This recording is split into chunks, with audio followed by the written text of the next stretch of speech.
And we are live. How are you doing? Welcome to Bout That Life Podcast. I'm your host, Coach C.Collins. If you are new to the YouTube channel, appreciate you being here. If you're going to stay and check the show out, maybe consider hitting that subscribe button, do the HBO special, help a brother out. If you can, that would be great. That subscribe and that like from you helps with the algorithm, helps push things along, and gets the message out, which is more important to me than anything.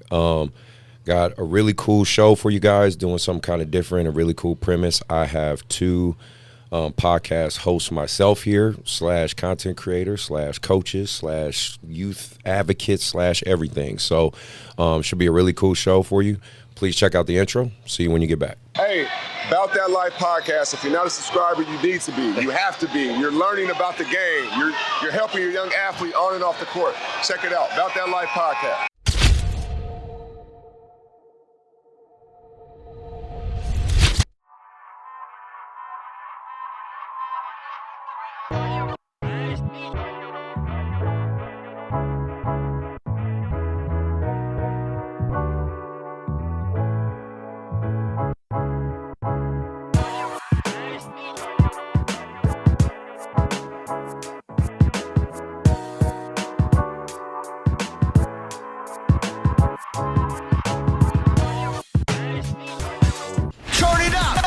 From the YBA Phenix Fitness 24/7 basketball facility in Rocklin, California, it's Bout That Life Podcast with your host, Coach C.Collins and Coach MJ.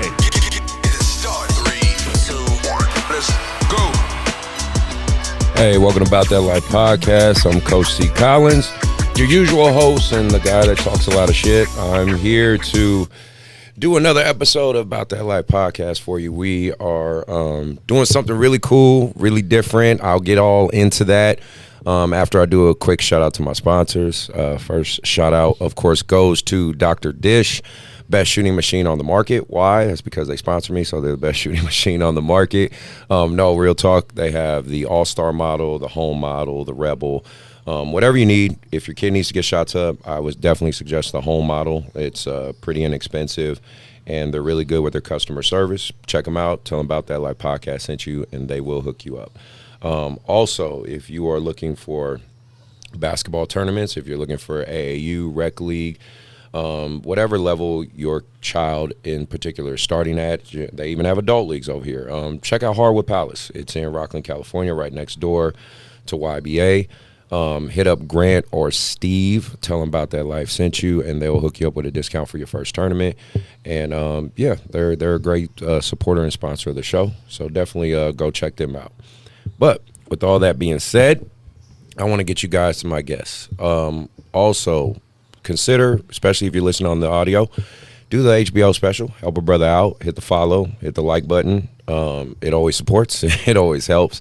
So, and obviously I've been checking out the audio algorithm on Podbean, and seeing consistent people check the show out. So once again, I will always say it every episode, thank you. It's always important to me to get the message out and help, hopefully, again, if this is helping one person, one parent, one family, one kid, one coach, I'm feeling like I'm doing something right. So please, thank you guys again who've been supporting from day one. But we got a really cool premise to this show. So for this episode, I have two podcast creators themselves and two podcast hosts themselves. And one of them I'm just now meeting in person, but I've seen his content for a while, and one I've known for a long time, back when I was a junior college kid. And he was a junior college semi-coach kid / grown man. So, no, this is actually pretty cool. Actually, no, I shouldn't say pretty cool. This is very cool to me because it is kind of nice to have people to sit down and talk to who are in the same space as myself, because we'll definitely talk about the nuances of the pros and cons, the things that work, the things that don't, and I love sitting around with people that are like-minded. So without further ado, let me introduce JT Roberts and Josh Sacramento. Takimoto, sorry. It says Sacramento, Takimoto. See, I always try not to fuck that up. Hey, man, I've been called worse. It's all good.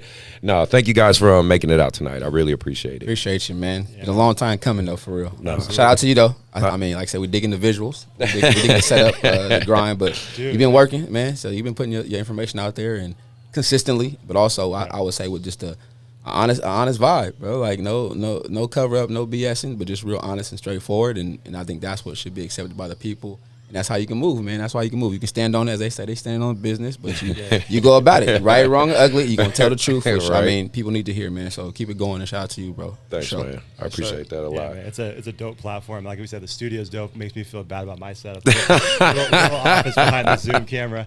Hey, I just happened to find a little corner in this place, and I said I could do something with Make this. it home, bro. That's all you did. For real. Now, well, obviously we'll get into the meat and potatoes of the show, but I do want the people, obviously on my platform, to know about you guys, because this is just so you guys understand from who's ever listening or checking this out on YouTube, like this is a collaboration of different people with their own platforms working together. So if you happen to listen to mine, I definitely encourage you guys listen to theirs, because I personally listen to theirs and follow it myself. And I will leave links in the description for their social media and their podcast, so you guys can go check it out as well. But I guess the first question I'm going to ask both you guys, and obviously, jump in, put your thoughts in. The biggest thing we talk about and on all our platforms is really the state of athletics in America. And in particular, youth sports, right? That's obviously, as you guys see, that's my field, right? And in particular, basketball. What is your guys' opinion of the state of youth athletics in America today? Pros and cons, either one. Yeah. I mean, it's a weird thing, man. I talk to a lot of coaches from all different levels, anywhere from collegiate coaches to little league coaches. And it's a weird place, because we all agree that athletics, no matter what the sport is, no matter what level, it's one of the most important places for kids to learn life lessons. 100%. And not just life lessons for where they're at in life right then, but these are life lessons that you'll learn you'll use down the road when you're at your family, career, all the. I mean, how many times you hear something your coach says when you're a kid, and you're like, whatever you say, coach. Yeah. And then years down the road, you're either coaching or you're talking to your family, and you're using those same phrases that they use too. Yeah. And because it sticks with you, and you're using these games that we play, the games that we were passionate about and we love, to teach life lessons. There's no better way to do it. And so that's the pro of it. The con is you can also implement a ton of bad lessons in kids, like we've talked about before we started recording. Entitlement. Yeah. Easily happens in sports, and at the higher levels, there's this entitlement amongst parents, entitlement amongst the kids, sometimes amongst the coaches. And so you can do just as much bad as you can good, and it all depends on who's delivering the message, how passionate they are, where their mind's at. Are they doing it for selfish gain, or are they doing it for the kids only? I know both of you guys are doing it for the kids. It's obvious from what's going on here. That's right. It's all about the family. It's all about the kids. Coach JT, same thing, man. We've talked on my podcast before, and you're all about the kids. So when you have coaches that are in the right space, I think the youth sports world is amazing. But I think when you start getting coaches and parents and athletes that become selfish and have the wrong motives, then I think it becomes a pretty toxic place that's going to do a lot of bad. So it's just like social media. It can be an amazing thing, but if in the wrong hands and the wrong voice, it can be pretty detrimental, I think. But I'm an optimist. I think it's a good thing overall. But obviously, we social media lets us see the ugly too. You know what I mean? Yeah. So, but overall, man, I think it's a good place, and it's meant for life lessons and teaching people how to compete. Right? No matter what you do, no matter where you're at, you want to compete. You know what I mean? And so, you learn that at a young level, and if you can learn that the right way, it's going to benefit you through the rest of life. Yeah, definitely. I would even say just what are your intentions to get out of it, right? Or if you're coaching, or if you're playing, right? Because I mean, through life experiences though, but also eventually that ball in whatever sport activity is going to stop. But can you carry that same mentality over to your career, to your profession, to leading a family, to stuff like that, to where people can being a mentor to somebody else's child. A couple of things that coaches I played for, they like my goal is to really not about the wins and losses. Honestly, yes, we want to win. Hell yeah, I want to win. Competitor, of course. Yeah. But realistically, as we get some numbers, it's only a few percenters that win a certain amount or go certain places. Yeah. However, you Can you get your degree? Or now, say with these youth, they can create their own business plans. So can you be a successful business person and be a successful citizen in life and just live? We want to. I tell people all the time. I worked for DMV for 2 years as an HR, and I was in a corner in a box in a cubicle. But I love people. Yeah. I love to talk. They're like, why are you always out of your cubicle? Well, I like talking to people. And the dude, one Christmas break, he said, all right, your goal should be you should work so you can live your life, not live to work. I said, I'm out.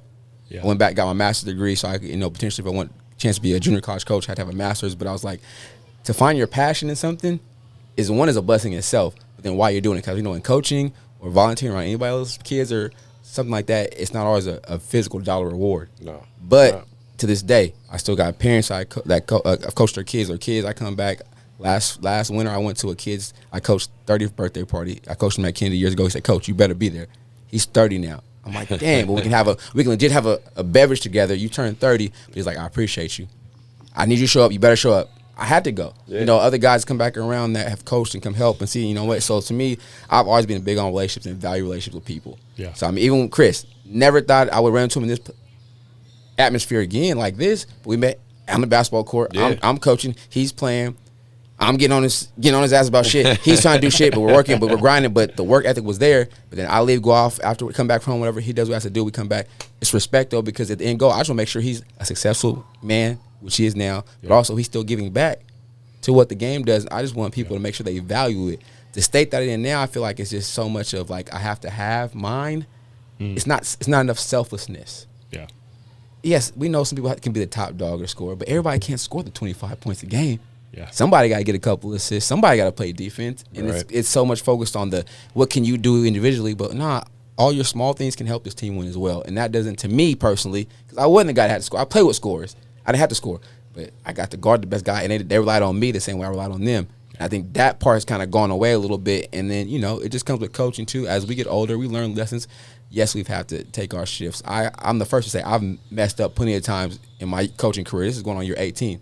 As an assistant, as a head, but I've tried to do better even more so the last 4 or 5 years is look at things differently with the changes. Yeah. Even though times are different, social media, try to adapt, but still keep my values strong, but also be a little more open about, okay, look, you give me this, okay, I'll give y'all that a little bit. Because kids are different. They want to have some things, but also how you win for me is always going to be important. Yeah, if we're not do extra show button. Yeah, you guys can have fun. Yeah, I know, but we don't take it across the line to me personally. Sure. And I'm a big fan on that. So I think right now it's just teetering on what's fun and what's sportsmanship though. Right? Or making fun of, right? That's why you go these videos about sportsmanship and coaching, but who actually holds their team accountable for that? I try to.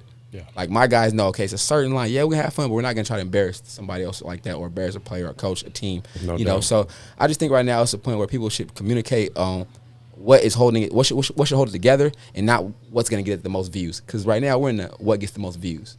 These highlights videos or the AAU teams going out playing these bum teams with the top guys, but then they're winning by a lot. They just want to make content. Mm-hmm. Yeah, I mean, if that's your business, I get it. But to me, I think sometimes you devalue the value of the game. I tell people, you get in what you put out, though.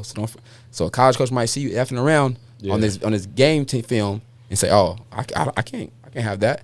But if they see you going at it, competing and dogging, like, oh yeah, I might want to look at this kid. So I said, what you put on tape is out there. Yeah. So I just try to make sure I want people to realize that part and just realize again, I can go off experience alone. I feel like I put a lot in. I wish I could put more in? Yes. But the resources these kids have now, if you put in the work, the sky is limitless for these youth, man. And that's one thing. I just want to make sure y'all don't miss opportunity because everybody don't get a second chance. 100%. That's good. No, it's great. Like, I mean, and the reality is, like, I'm a big analytics person. I'm always looking up numbers and new statistics. There's just so much information out there, so you always kind of got to shift through it.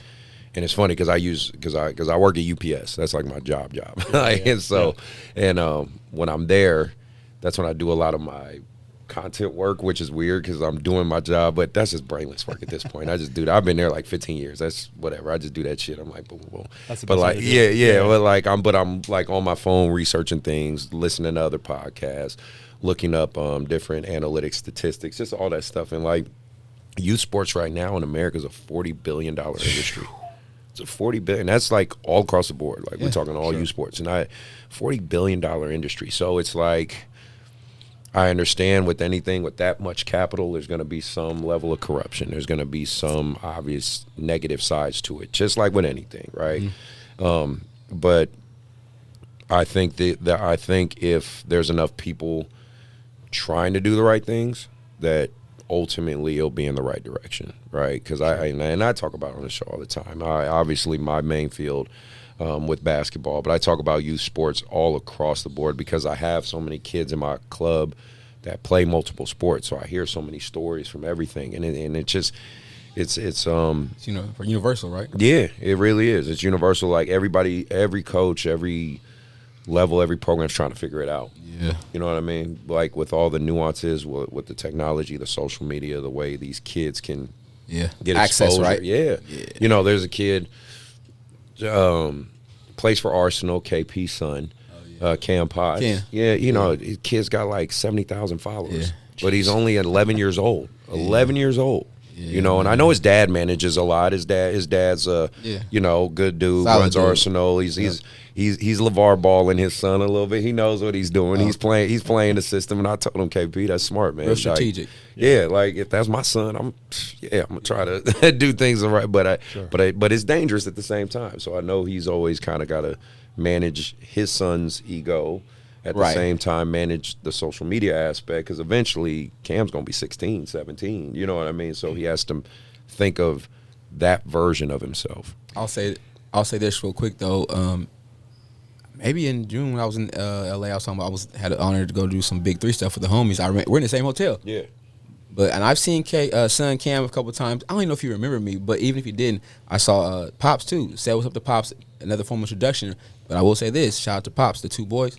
Hey, what's up, coach? Shook my hand off top. Yeah. Like, hey, what's up? Dap me up. Exactly. So I will give a shout out to him as far as putting those values early. Yeah. Right? Because if you're respecting a guy you may remember, not remember, or seen him enough around, who knows? They may have seen something just to say what's up to me. I was like, okay. Yeah. Pops Pops is putting that in there. So I think that, again, the foundation of that part could take them a long way. Because like you said, when they get older, it's going to be tested, right? Yeah. Or they're going to see where they move or how they move. Does it change them?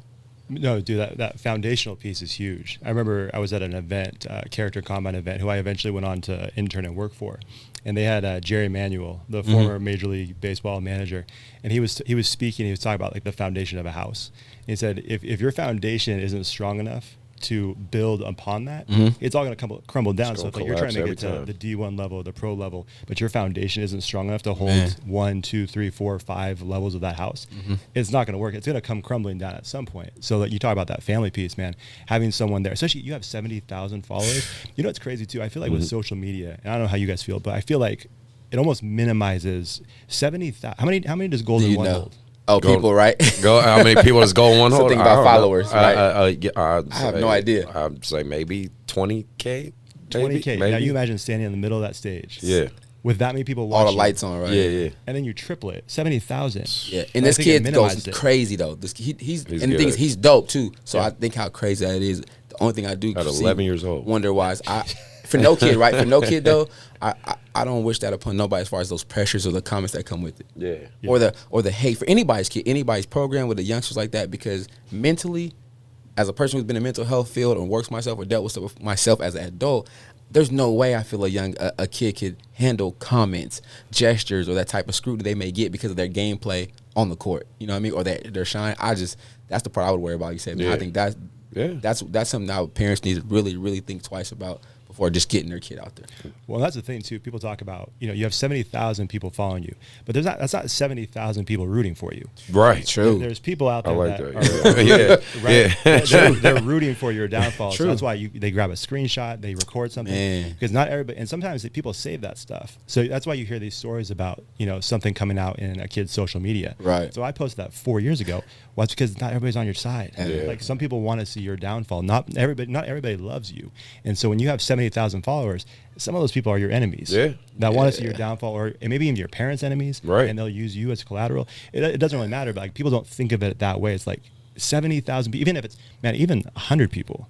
There's a lot of eyeballs. Yeah, for sure. And so it's like you got to be careful with that stuff. And so, like we talked about before, it's dope for the content creation. I've seen some incredible athletic feats from kids, like you said, 11-year-olds. Like I can't do that now. But then there's the flip side too, or you've seen entire programs crumble. I mean, you remember was it 2 years ago? There's a couple of football programs up the hill that I'm not going to mention the name. But they had the slave auction in the locker room. Yes. And they recorded it. Yeah, I definitely heard about that. Well, guess what? They didn't finish that season because someone recorded it. Done. And they did this horrible thing, and then it gets caught on camera. Whole season's done. Right. Yeah, See, they don't think about it. And they were trying to say, "Oh, it's just a joke," or it was, bro. It's wild. And I think that's the lack of empathy, just in general, though, right? Because it's not right. What's not right is not right anyway. But nobody had that piece in them or a player. Hope I'm not sure, but that's how quick it can go from bad to good, or we have something and it's gone. Yeah. And you have to walk that line. Like even people, I'm sure about your platforms. I know Chris, you're a lot. Even though I know you're more of the blunt person, you're gonna say, but it's your platform, right? Yeah. But also, I would still say though, you still need to. You're gonna monitor what kind of guests come on your show. Yeah, you're gonna have an idea because again, like I say, your brand, your sponsors, like okay, 100%. This is your, So even realize that people say, hey, or Jay, can you post this for me on here? When I first started doing it, man, through COVID, I got a couple DMs from some music people in the Bay Area, and I was like, oh yeah, I'm not a music platform. You can go to somebody else who does music, but for me, that wasn't what I was gonna put on here, But I was like, you gotta monitor because people will, hey, oh, this what you rocking? Oh, you supporting that? Yeah. Oh, okay, so I think that can play too. I definitely pushed the line. Trust me. I know. I definitely pushed the line. That's based upon your foundation too, right? Yeah. So I'm like, that's what it is. People know. If I went through, I'm gonna go. Oh, see, finna come on. I'm finna watch. I had to jump on live a couple times. So let me get on with these boys because I like it. But I liked the energy was dope. But they was keeping it real. I'm like, nah, we can be ourselves and talk. But also, that's what his platform is. And that's why people watch whatever it is. So I'm like, that's what support it. So that's you. But some people who your brand or what you are or your kids, you got to structure how you want your kids to be looked at regardless. Because now, once you put the light on them, anybody could watch when they want to, the access, right? So that's something you just ought to be careful with, man. Yeah, well, those comments aren't limited towards just the play either. Yeah. They're not going to just critique the way you play basketball. True. They'll go after your looks, your family. Yeah. I mean, I'm not going to mention his name, but we had one guest that got a decent amount of YouTube views, and he had some people, because he said some things after a post football game, and all the comments attacked different parts of his personality. Nothing about his play, all about his personality. Shoot. And, sorry about that. Technical difficulties. Oh, we good. It's just the motion sensor. Oh, motion. Joe, I was going to say, move the curtain. Let me see. We all good. It happens. I'll make sure I don't move the camera. Man, that's one of the toughest parts about podcasting, right? The technology. Hey, man, we still good. It'll turn on you at some point. Hey, First time it happens. I was about to say, man. Now we in this $1 billion studio over here. Yeah, it's all right. It's good, man. I need Matt Barnes and Steven Jackson's podcast budget. Hey, man. Then we rocking. Then we mobile. We could just pull up on people. Exactly. No, go ahead. What are you saying about? But yeah, no, I mean, like I said, people. I mean, they're not going to just go after what you're posting. They're not going to just comment on your technique, your play. Yeah. They're gonna take it personal, and there's no filter on the internet too. Like you said, with your platform, you're more blunt. You'll just say it how it is. Yeah. You're also built for it. So when you say those things, I know I'm gonna get some backlash. But also, it's not new to you though. That's how you move. So you're like, all right, thanks, appreciate it. All right, next topic. Exactly. You know what I mean? Just like whatever. Yeah. But an 11-year-old kid. Yeah. They think they know, and then they start getting those comments. It's like, I don't think you were built for this. No. Somebody I was just watching earlier. Listen again, on my way up here. Had to ride from South Sac up here, so I had a little ways to go. They was saying that just the that part about just people. You said being built or the kids, but they're not equipped to do that because they're not even mature enough to really be able to deal with the emotions of that. But also they grow up on the social media depending upon those certain likes, but you really don't know this person.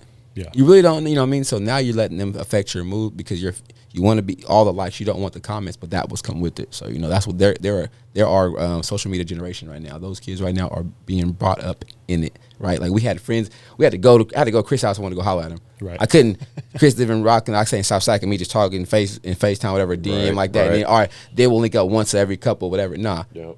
When we grew up down the block, I'm pulling up. You right here? I'm at your house. You know what I mean? Oh, sleep overnight? Oh, we over there playing Madden? Cool. Yep. We're not just internet. Now they stay at home, play internet with kids across the country, so it just changed the way communication too, right? 100%. Communication in itself has changed, so I think that's a big factor too. Yeah, for sure. Well, the next thing I wanted to ask you guys, and like I said, it's just so for you and your platform, overall, and then this is going to be for both you guys, but, I want, what is the overall message and premise you want to get across when you're speaking to guests and people on your platform? Yeah, man. So for home team Sacramento specifically, kind of our tagline is, we may wear different uniforms, but we're all on the home team. And that's not meant to be some, kumbaya, we all get along, no competition. Like, it's the exact opposite of that. Like, I always felt like if you're not competing, then there's a whole piece of your character that you're missing. You've got to compete no matter what you're doing, no matter who. I mean, a lot of times it's competing against yourself. If it's an opponent, if it's for a job, if it's for a spot on the team, a starting spot, whatever it is, you got to compete. Life is competition. Life is competition. 100%. Yes. And so that's a big part of it. So it's not this, hey, we don't want to compete. We don't want to hurt anybody's feelings. You got to compete. But at the end of the day, no matter what your platform is, if you're a coach and you're in this community of the greater Sacramento area, you're giving your time, your blood, sweat, and tears to make the community better. You're giving your time and energy to give student athletes a better opportunity than maybe we had or the people before us had. And so when it comes to that, when it comes to making a difference, when it comes to impacting the lives of young people, we're all part of this home team. We're all moving in the same direction. Now, that being said, when it's time to play, we still want to compete. Yeah. We still want to win. But No see, that's doubt. the same thing, though. Like, if I'm competing against someone, I got to give my very best because I want them to be better. The only way they're going to be better is if they're competing against someone who's really trying. If you have someone who's just kind of laying down, it's like, I don't want to be, I don't want to hurt anybody's feelings. I don't want to compete. It's not going to work. You have to have that competition. And so we're all kind of working together in this ecosystem of Sacramento and the sports world to make the home team better. And so that's kind of the goal of the podcast. But just in general, man, like I said before, I have so much respect and value for what you guys do as coaches because, like we said, especially for basketball, all sports, but basketball, you guys aren't held by the weather. You guys can practice any time of day. Yeah, you're right. No matter what the weather is. There's no excuse. Like, if the gym's open, if the lights are on, you can be at the gym. And so a lot of late nights, a lot of early mornings, a lot of days traveling, like we talked about. Might be around here, might be across the country, but the impact that coaches have on the lives of athletes is incredible. And it's crazy. One of the questions I ask on my podcast is, hey, who's a coach that had a tremendous impact on your life when you were young? And they'll name a coach. And the crazy thing is they'll never say, I remember when this coach called this play. We had 3 seconds left in the state championship. He called this play and we won. It's nothing. It's not about the X's and O's. It's none of that. It's always, hey, this coach pushed me. Yeah. This coach believed in me. This coach challenged me and saw something in myself that I didn't see in myself. Or it's like, hey, my family was going through it. And the one person, the first person to call was coach. Hey, I was in the hospital. I was dealing with a disease or an injury. First person to be there besides my family was coach. Yeah. And that stuff sticks with people. That's why you get other coaches that, guys like yourself. I'm sure you had great coaches that made you want to become coaches later and give back.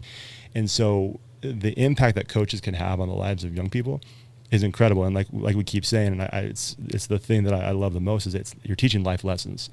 And so there's some stat out there. I can't remember what the article is. I wish I could cite it, but they were talking about how people who are more successful in their careers, whatever their career is, they've participated in some kind of sport. Yeah. And they're careful to say, they're not saying, hey, they were a D1 athlete, they were a pro athlete, or were a starter in their high school team. They say they participated. Yeah. You do the base level of playing a sport, which is participate. That means you may never have played a down or an inning or a quarter, but you were on the team and you were learning those life lessons. You were learning the mindset, how to work hard, how to grind, how to be on time, how to stay disciplined, all these different things.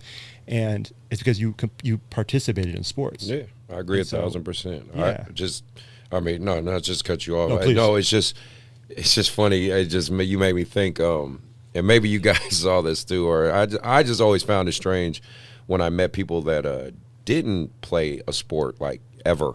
You know what I mean? Like nothing, like one they thing? never, yeah, you know where, like, and no knock on them, or if that's you who's listening, okay, but no, I never, not that I looked at them, I devalued them as a person, not that kind of lens. I'm just saying I always found it just particularly strange because in my mind I'm like from age 5 or 4 to, you're 30 something years old and you never wanted to try, or your parents never, you know what I mean? Like that's because I do think no matter what your sport is, you participate, you do learn things just through whatever sport you're playing, like 100%. That sense of community that always is going to stick with you. You know what I'm saying? Oh yeah, absolutely. No, and I agree. It is weird when like you said, it says nothing about them as a person or a character, but it's weird. If I'm just gonna be real about it, it's weird. Yeah. And I was even talking to my pops about this the other day.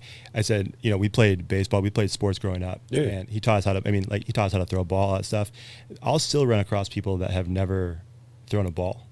That's crazy. Or learned how to throw a ball. It's not second nature. Like, you throw me something right now, it's like, hey, throw it back. I'll just throw it. Yeah. I won't even think about it. I've met some people that's like, and you're watching them try to process, like, how do I make this ball go from here to over there? Like, what is right? going on? It's the same thing, man. They just didn't do it. And so, but all that being said, like, it's hard to imagine learning some of these life disciplines if it wasn't for sports. Mm-hmm. Like when you're, I tried out for basketball. We were joking before. I tried out my freshman year of high school. I played a couple of leagues growing up. And I knew it wasn't really my thing, but I'm like, I'm gonna give it a shot. And it was pretty clear, pretty early on. Like, I'm not. I made the first cut. Okay, well that's good. Made the first cut, and then after that, the next. It's a funny story actually. So at the end of each practice, our coach would have us shoot free throws and pair up. Okay. And so we knew cuts were coming. And so he ended practice. He's like, all right, shoot some free throws. Well, I noticed the first time he did that for the first cuts, he started maneuvering people around. And so eventually he was moving the two people who were going to get cut together so he could have the conversation. Right. And so this practice ends, we're shooting free throws, and I can start seeing people moving like, I'm up. I'm coming up next. And so eventually the two of, and I saw the guy was kind of moving my direction. I'm like, yeah, we're about to get cut. Oh, man. And so I get cut. And I'm like, okay, cool. I knew it was coming. I tried. It was a good experience. But at least you tried. I mean, those kids don't do that. That's what I'm saying. And so I'm like, okay, cool. I can take this. And I grew up with parents saying, hey, just keep your head up, keep going. It's all good. This is not the end of the world. So he ends practice. Now they ended practice by doing suicides. So I'm like, well, I'm not gonna just go out like a punk. I'm gonna finish practice. Right. The other guy left, and so I get on the line ready to go, and he's about to blow his whistle. And he's like, hey, Josh, you don't have to do this if you don't want. Like, we cut you. Like, nah, thanks, coach. I was going to go out quiet, but I'm going to still do the sprints and finish this thing out. He's like, you don't have to run. You don't anymore. have to. You good now. That he shouldn't have done. But I can't run very fast, but these sprints are going to hurt a lot less than that hurt right there. True. No doubt, man. But that being said, though, man, it was a good life lesson. Like, hey, you try something, like you said. Yeah. You fail. But you just keep moving. Pick yourself up and keep going. Even I just participated in the tryouts, but it still taught me a life lesson. And so, long story short, man, that's kind of my goal. It's the heart behind what I do. Is I want to create conversations. I always looked at it like, I didn't play D1. I played baseball in high school. I didn't play a whole lot. Mm-hmm. So I'm not this athlete where you can look at him. It's like, look at his athletic journey. You're not going to look at mine and say that's how you want to go. But I started looking around like, how do I get involved in this world of sports that I love so much? You can hear your passion, bro. How do I help? On your show. Yeah. I appreciate that, man. And that's the thing. Like, if I can't play the sports I love, if I can't be a major league pitcher, if I can't do all these different things, well, maybe I can have conversations with people that have done great things. Maybe I can talk to people about their journeys and kind of tap into that and give them a platform so that other athletes, other coaches around the area can hear it. So I can pass the rock around a little bit. I can't shoot myself, right? But I can give a platform to other people so that they can share their story, and then hopefully, like I said, build up this home team. So maybe something that Coach JT said on the podcast that we did inspires a basketball coach or a basketball player. Mm-hmm. And if I can contribute in that way to the sports world, that's what I want to do. So, but that's the heart behind the show, man. No, I love it. Same for you, JT. Yeah, man. I mean, it's very similar, but then it can even reach to more so just purposeful for me too, man. It's like during COVID, of course, had a lot of downtime, so people were potting. But I'm like, man, I've been talking sports basketball forever, right? I mean, I was the younger, my auntie, I mean, she'd always say to my great aunt, man, I know you're going to be the coach because you was the coach on the court. You tell everybody where to go. You know all the positions. I'm like, well, I mean, I loved everything about the game, but then once I started coaching too, it was like, yeah, I mean, I want to be good at this, but also, I mean, of course, which could have got paid to get to play, didn't happen for me, but knew that early. So I jumped right into coaching after I graduated college and just try to build my own path with it, but also realize, again, people poured into me, people supported me, coaches, whatever. So I was like, there's young men or ladies out there who need somebody to be that person for them. So one, that was okay, that's a purposeful moment. Okay, cool.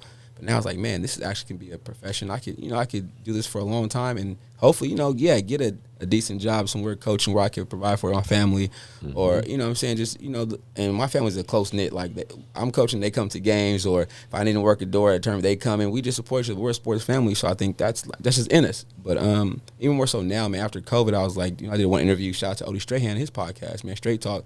I was like, I know I can do this. And I was like, let me ask him. Like, oh, man, how do I get started? He said, man, you can start real basic. Just the microphone you get, audio. So I was in the closet, whatever, trying to create the pit, right? So I'm doing Zoom, but I'm recording, and I was like, okay. And I'm like, now, anybody gonna listen to this? And to keep it 100, I probably only listen to about, I'm 100 something in now, maybe like 10 episodes of mine, like all the way through. Yeah. Because I just felt like, you know what? I'm just gonna give my best shot, but then I'm gonna just try to get better every time. But then I did start listening, but I started watching more other people's podcasts. That's what Or I do, asking too. people who listen to mine, just give me some pointers, because I may be my worst critic or thought I was comfortable. I said, I don't want to listen to mine. I'll ask somebody else. But I was like, you know what, man? One, it's fun. But one, I'm learning about people who I either already knew, because actually also most of my guests, really, I've either known personally or one person may have been that link up as far as that connection. But most people I've interviewed so far, I've actually met them in passing maybe or some type of encounter. So it's like, it's a relationship thing too. But also I think, yes, we talked about it. Big guests, yeah. Would I want the big guests that get the crazy views? Yeah, but really, I take it. I'm a Sacramento person through and through, man. It's home for me. Like I said, home team. Well, I'm a home team loyal person. So I'm like, you know what? What about people in Sacramento? I know a lot of dope people in Sacramento I've dealt with or been cool with or came across, and I was like, wait a minute. And HBCU, I'm a HBCU graduate, so I'm like, man, I'm repping as we speak right now. Homecoming week is next week, so I'm just like, you know what? I know a lot of people went to HBCU who are now doctors, lawyers, who are athletes, but also who are coaches, and maybe I can, one, help get my students from out this way down south to HBCU maybe, or if one of my boys who's a track coach, and he's like, well, Jay, if you got a kid, yeah, it's NAIA school, but we got track and basketball, we could probably, just those networking tools. I say, you know what? If I can use this as a platform, as a networking tool, right? And then now, through sponsorship, businesses, okay, wait a minute now. Man, people want to pay for ad space, but I have to have enough quality, right, build up that. So, I mean, really just turn into an actual business to where, as we know, we're in California, we got to earn our money out here. Yes. Ain't nothing cheap. So now if I can get residual income, but also give something people want, because it was so dope, man. I've been a professor now 7 years, and one of the students who was in my class at Fortune came up, he was like, Coach JT. I was like, what? He said, yeah, you coach JT, right? I was like, yeah. He said, I watch your show all the That's time. what's up. I don't That's miss episode. that's And nice. shout out to Marcellus. He watched that one too. He's one of the big fans of Marcellus. He said, I watched that one too. And I was like, what? He said, yeah, I watch your show. I was like, all right, look, what's your name? I'm going to give you a shout out my next one. He's like, for real? That's always I said, cool, yeah, man. I'm going to give you a shout out. And to me, again, just like coaching something else, it wasn't about any type of dollar amount. It was about that somebody actually taking the value in what I'm bringing to the table and then using it and it kind of fulfilling something in them or kind of, keep them coming back. And I was like, that's a dope feeling, man. Yeah, like, it I'm is. not paying him to do this or whatever, vice versa. I'm not paying. He's tuning in because he either likes the content or he watches or he sees something in there. And I'm like, you know what? To me, again, that's what keeps it going. Or sometimes when we get, because that people who don't pod don't know how much work it takes, No. right? To do episodes and stuff like that. So, and I was like, you know what? I can do this, but also, like I said, being from Sacramento, I'm like, man, I could highlight a lot of dope people because I started out strictly as basketball, sports, right? Sure. But I said, you know what? No, it's other people in the world or in Sacramento who do things.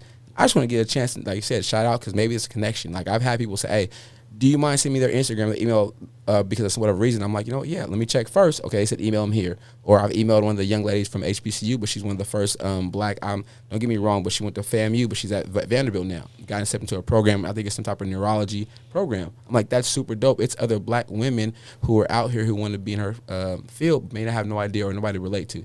But now they see her, and okay, wait a minute. Yeah, she said email her here. You can, so I just like that part. It's fun to help somebody, man. Again, home team, right? Team player, trying to see us succeed. I want to see you win too, because if you succeed, I feel like, hey, even if I played a small part, to me, that's all worth it, man. We're all winning. And right now, again, what we talked about right now, Chris, I don't know if what we're doing right now, we could be the pioneers of this, right? People do go on other people's podcasts, I know, but even say locally, right? I don't know if people in Sacramento have done this yet, but we're doing I don't think so. selflessly. Yes, As soon as you messaged me last week about this, I was like, oh man, we've known each other for a few years now. We chime in and then back and forth, and we've already known each other. I said, man, of course, it's that's dope. what I'm saying. But the crossover is he hit me first, Really? and then that's when me and him talked, and I was like, I said, well, me and JT Makes sense. We've been wanting to collab for a minute, so I said, let me see if and that's when he told me I said, oh, let's and make behind the that scenes, happen. we never know, right? And it never was like, oh, nah, I don't need that, or I'm trying to.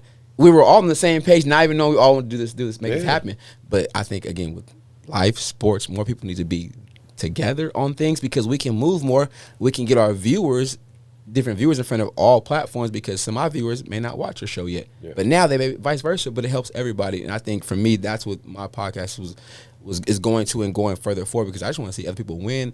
But also, I want to see other people get opportunity. If you want a podcast, hey, I can tell you as much as I know. Right. Because somebody didn't charge me for that information. He gave it to me for free. Yeah, that's true. And I'm like, it's only right that I bless somebody else with it. And so that's why I'm like, man, I have so much fun with it. And plus, being on the basketball side, I was telling him I had a chance to go do the Big Three over this summer. saw man. that. I'm like, bro, I'm a basketball junkie. So you telling me I get to meet Julius Gervin, Clyde Drexler, Damian Lillard. Jeez. I mean, I'm meeting all these dudes, man. Shout out to my boy Dante. I gotta get the verbals. Dante Green, Dominic Johnson, man, D Block, like all those guys that I met just over the summertime, physically, bro. I see them on TV. Some of the other guys I've seen. I've never shaking his hand, man. I'm in an elevator with Nancy Lieberman and Ice Cube. I'm like, bro, I don't care. I'm like, bro, I'm right next to these people, bro. It's like this. I've never would have thought, but because of the relationships I built, trying to be respectful and honorable, also paying it forward. It's come back to me. I couldn't ask for nothing better than that, man. They was like, Jay, 100%. Just show up. We got you. Media dude, hit my boy Dominic, media guy, took care of me. I had media pass, no issues. You know what I mean? So to me, that's a life experience I'll never forget. You know, so I mean, that's why I tell my guys I coach and people I teach, treat others how you want to be treated, and don't burn those bridges, man. Yeah. Because you might want to walk across that thing again. Yeah. And maybe 10 years down the line. Yeah. But you want to go across because you never know who you're meeting. So, man, I've definitely enjoyed that space and opportunity for it. But also just the respect from people in Sacramento. But, hey, man, I see you working. I see what you're doing. And like you talked about, I don't chase the clicks. I don't do the messy stuff on my, but I try to create my own lane, but to add value just for myself. And that's what I built it on. And people are like, you know what? I'm rocking with you. And I'm like, oh, that's it. That's all I need, man. So that's that foundation for me. And try to build it up from there, man. That's dope. So I want to ask you guys, what in the state of with Sacramento, and I talk about this a lot, and just from my observation, working in AAU basketball, but collaboration in Sacramento seems difficult. You know, it seems like it's. I'm sure you feel it and see it on our side of things in terms of like just basketball coaching, trainers, things like that. It's really become this like me-centric culture of, you know, we're trying to. I'm staying in. This is my kid. This is my lane. I ain't working with nobody. Things like that. Like I said, that's part of the premise of why I do things like this. I'm big on. I want people to collaborate and work together and bring our resources together and help elevate together. You can touch more that way, bro. You know what I mean? Like, I'm just curious if you guys see some of this type of stuff, and I, you know, I don't know. I don't have a fix. I don't have something like, oh, we do this, it fix all this. No, I just think you got to start somewhere, right? And like I said, little simple things like this, like people see this episode come out. You guys obviously share it on your platforms. I'm sharing it on my platforms. Yep. People just see it and they go, oh, you know, these three guys work together. They made a dope episode, and you know, they talked about some great nuanced stuff. I'm just curious of your guys' take on any of that, if you see it at all. But I just unfortunately see in the youth athletic spectrum, there seems to be a lot of divide and not a lot of collaboration. Yeah, man, that's interesting because earlier today, before obviously I got here, I was listening to a little bit of the episode you did with Marcellus, who's a common friend of all of us. Yeah. And you guys touched on that a little bit, saying that specifically in the basketball space, that it's pretty cutthroat, and people are, you know, going at each other, trying to tear each other down, which is crazy because I think when we first had our phone conversation, I was telling you, anytime we have someone in the basketball world on my podcast, they put up pretty good numbers, and I'm like, oh, this seems like it's basketball and softball are the two areas where it seems like when you put out an episode with a guest from that world, everybody kind of flocks to that episode. But see, it might, now that you say that, it might be what I said earlier about social media, where it's like there's some people that are listening because they love you. Yeah. There might be a whole other section of listeners that are listening to hear if you slip up that one time. No doubt. And so that's interesting, man. I'm not gonna lie, I was bummed to hear that when I heard that on the episode, because I was gonna talk to you guys about that, because I was expecting the exact opposite, where it's collaborative, supportive. But I mean, it's with all these different, you know, all these different sports, right? And you guys have mentioned it a couple of times. Everybody thinks their kid's the best, right? And if a coach says otherwise, well, that coach doesn't know what they're talking about. So they go find it. I mean, it's like you can Google almost anything. If I want to find out why, you know, soda's good for my health, you'll find something. I can go find it. You know what I mean? And it's like the same thing with these coaches. It's like, well, this coach doesn't think my kid's gonna make it. Like you joked about before, 5'2". Yeah, you're not gonna make it. You're not going D1. I'm sorry. 5'2" as a senior, it's not gonna happen. But they're like, well, let me find a coach who does think, and then they find another coach, and it validates whatever their, you know, delusion is. And so I feel like it's a lot of that, right? I mean, I don't know where the divide comes from. I mean, that'd be a better question for you guys. Do you think the divide comes from? Is it more so the different programs and the coaches? Is it the families that are causing the issue? Like, where does that problem come from? I'm gonna say this. Go first? No, I'm just gonna say this. I'm gonna keep it. I mean, as far as I would like to be as specific as possible, as far as just from the person of the coach or the trainer or like that, because it's the selflessness in it, though, right?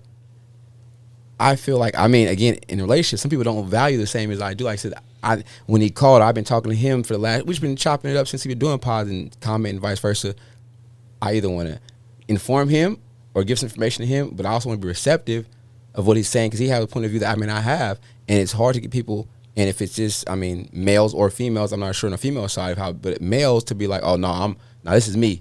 But like you said, together I can hold the camp. I'm like, I want to call Chris. Hey, come run the station for me, bro. I want to be able to call these other trainers, be like, hey, get them in the same room without having anybody animosity, because our goal is to get the kids to work. It's not about us, but that's the part that kind of sucks for me, because it's like, man, take yourself out of that, out of it. It's for the kids that you're servicing or training or working with to benefit them. So yes, Chris, like I said, we talk about Dr. Dish. Shout out to Dr. Dish. We come, yeah. Oh, he got shoe machines over there. Yep, please do. Oh, you know what? Oh, I know somebody else in the South Side. He's a good ball handling coach like that. Please go see him. Yeah. Please go see him work on that crazy handle, because you put my shot with the crazy handle. It's like everybody, you create a better player overall. It's not just, oh, you stay here with me because I can work on this. No, I know myself. I'm limited at certain training things too. I can't do that. All right, be honest with myself. All right, nah, please do. People call me all the time. Hey, I live on this side of town. Who you suggest I go see?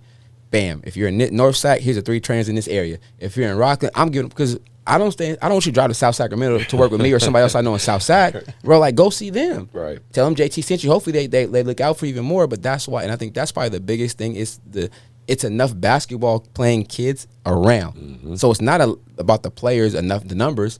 I think it's more so personal as far as, I want to, like you said, we see a lot of posts on our side where if somebody gets an offer or goes somewhere, then you see somebody post, oh yeah, I've worked with this, vice versa. Yeah. But they've probably worked with 5-10 other people too, and the other 5 just they didn't say nothing. They want to attach themselves to that person named them. Hopefully, now if that's your way of, but see, the wrong vision, right? You're trying to get either a job with a D1 level as a coach or a coaching program. You always want to do that, right? Add to your resume, but it's a way to go about doing it. Oh, shout out to all the trainers who work with this student, this player, because I'm sure some kids never work with one trainer all their life, right? Nah. If you did that, it'd be different. Oh, shout out to all the trainers. You guys did a great job working, whatever. This success is for everybody, but it's more so I instead of we or team. And I think that's brought it together, because like I've thought about this for years, and we talked a couple years ago. I was like, I want to do a camp, get guys together, but then I go back, some guys like, man, I can't be in a room. I'm like, what? We're doing a hoop camp for kids. All you got to do is run a station. But that's why also for me, but it takes somebody too. And I think, I don't care. I'm going to be the one. I'm going to try it. But I'm going to have those conversations with each individual trainer beforehand. This is what it is. This is what we want to do. And for me, it's about leaving impact in my community right now. Like really, really purpose right now. Where I'm at in my life, stress-free, live healthy, be safe, family all right? And be stuff that brings joy to myself. But bringing joy to me is creating environments where people can be successful together. Kids are blessed, or kids reap the benefits, and we all win. That's what life is about for me personally. So it's like, okay, look, how can I live that life? I want to have people I know in the same room, because I know you're all dynamic in your fields, man. Like, that's what I want to do. And it sucks. It takes so much work to get something like that happen without people, the egos, you know what I mean? So it's like, again, that's the toughest part for me to see. And that's what he's touched on, that him saying that keyword egos, right? That's what I think ultimately is the answer to that question of why there's divide in the basketball field. It's egos. I mean, Kevin Hart said it a while ago on one of his many podcast appearances, but he was just saying, he was just talking about, I can, Chris Rock can call me and I can collaborate. Dave Chappelle can call me and we can say, hey, let's just do a thing together. Like, there's just selflessness, just selfless and just no ego. And when I hope we get to a point where a lot of the people in the basketball youth community can get to that point, then I think we'll really see. Because like a big thing I advocate for, and you'll hear it if you hear my shows, I talk about it all the time, is a lot of our talent gets outsourced everywhere. Sacramento talent, they dip on us. Yeah, they just always get outsourced, and it's kind of frustrating. It's very frustrating. I ain't gonna lie, it's very frustrating on my side, because like we talked about like before the show, a kid can walk in here not knowing how to dribble a ball, 4 or 5 years old, and become phenomenal by age 16, and then they go play for the Oakland Soldiers the last couple years, and then they get a D1 scholarship. Well, guess who's posting them and all that? It's the Oakland Soldiers. So who gets all the credit? The Oakland Soldiers. Not to say it's all about my credit or about my club's credit, but you know, a little validation doesn't hurt, right? Like a little bit of saying, hey, thanks, YB, I appreciate the work. But that's where I have to always kind of check myself and just go, you know what, he got his success. Ultimately, that's what matters, right? Yeah. But it does, to a degree, suck to know basically I'm helping youth athletes get better for other places. But we want our city to have that shine. Exactly. Right? That's what we want. We want to Sacramento, yes. Because if they leave before a certain time, Sacramento won't get that. They won't get that credit. And that's the only thing I think I would say that. Like, if we could do that to where it is, again, the selflessness, we could really put Sacramento, based on the athletes we have in our own city, like, okay, they really got some ones up here. Yeah. You know what I mean? Like, we do. But then he ended up going to Modesto or Stockton. Stockton got, Sacramento, you know what I mean? That's the part that, how do we keep them here? Because, again, and want them to run and want them to stay. Want to stay and represent because of here. either, you know, and again, that's something you probably definitely know more so about. Is it the program styles, where they're playing at? They want to get into all that. They want to have those same opportunities. Well, to get that, you got to have that type of team too. Right? Yeah, you got to have. So if we can put those teams together, now comes opportunity to stay together or go more places, or so be seen at a different level. But that's the part we're struggling at, is getting one or two of those elite teams that represent the whole city and put us on the map that way for sure. Because if they had views of our elite team going somewhere, I know it would go crazy, because you could put 916 on a jersey and people really about, okay, these are elite. Okay, get behind it. But it's so many small entities and do us like that. We never have a chance to come together, man, and form that one, like, these boys are all right. These boys, they can go. Yeah. You know what I mean? So if you look at the roster of kids who came from Sac, though, who ended up leaving, it's some talented brothers on the roster, male and female on both sides. Oh yeah, no doubt. Like, and it's interesting because outside of and part of it is because California is so big. So damn big.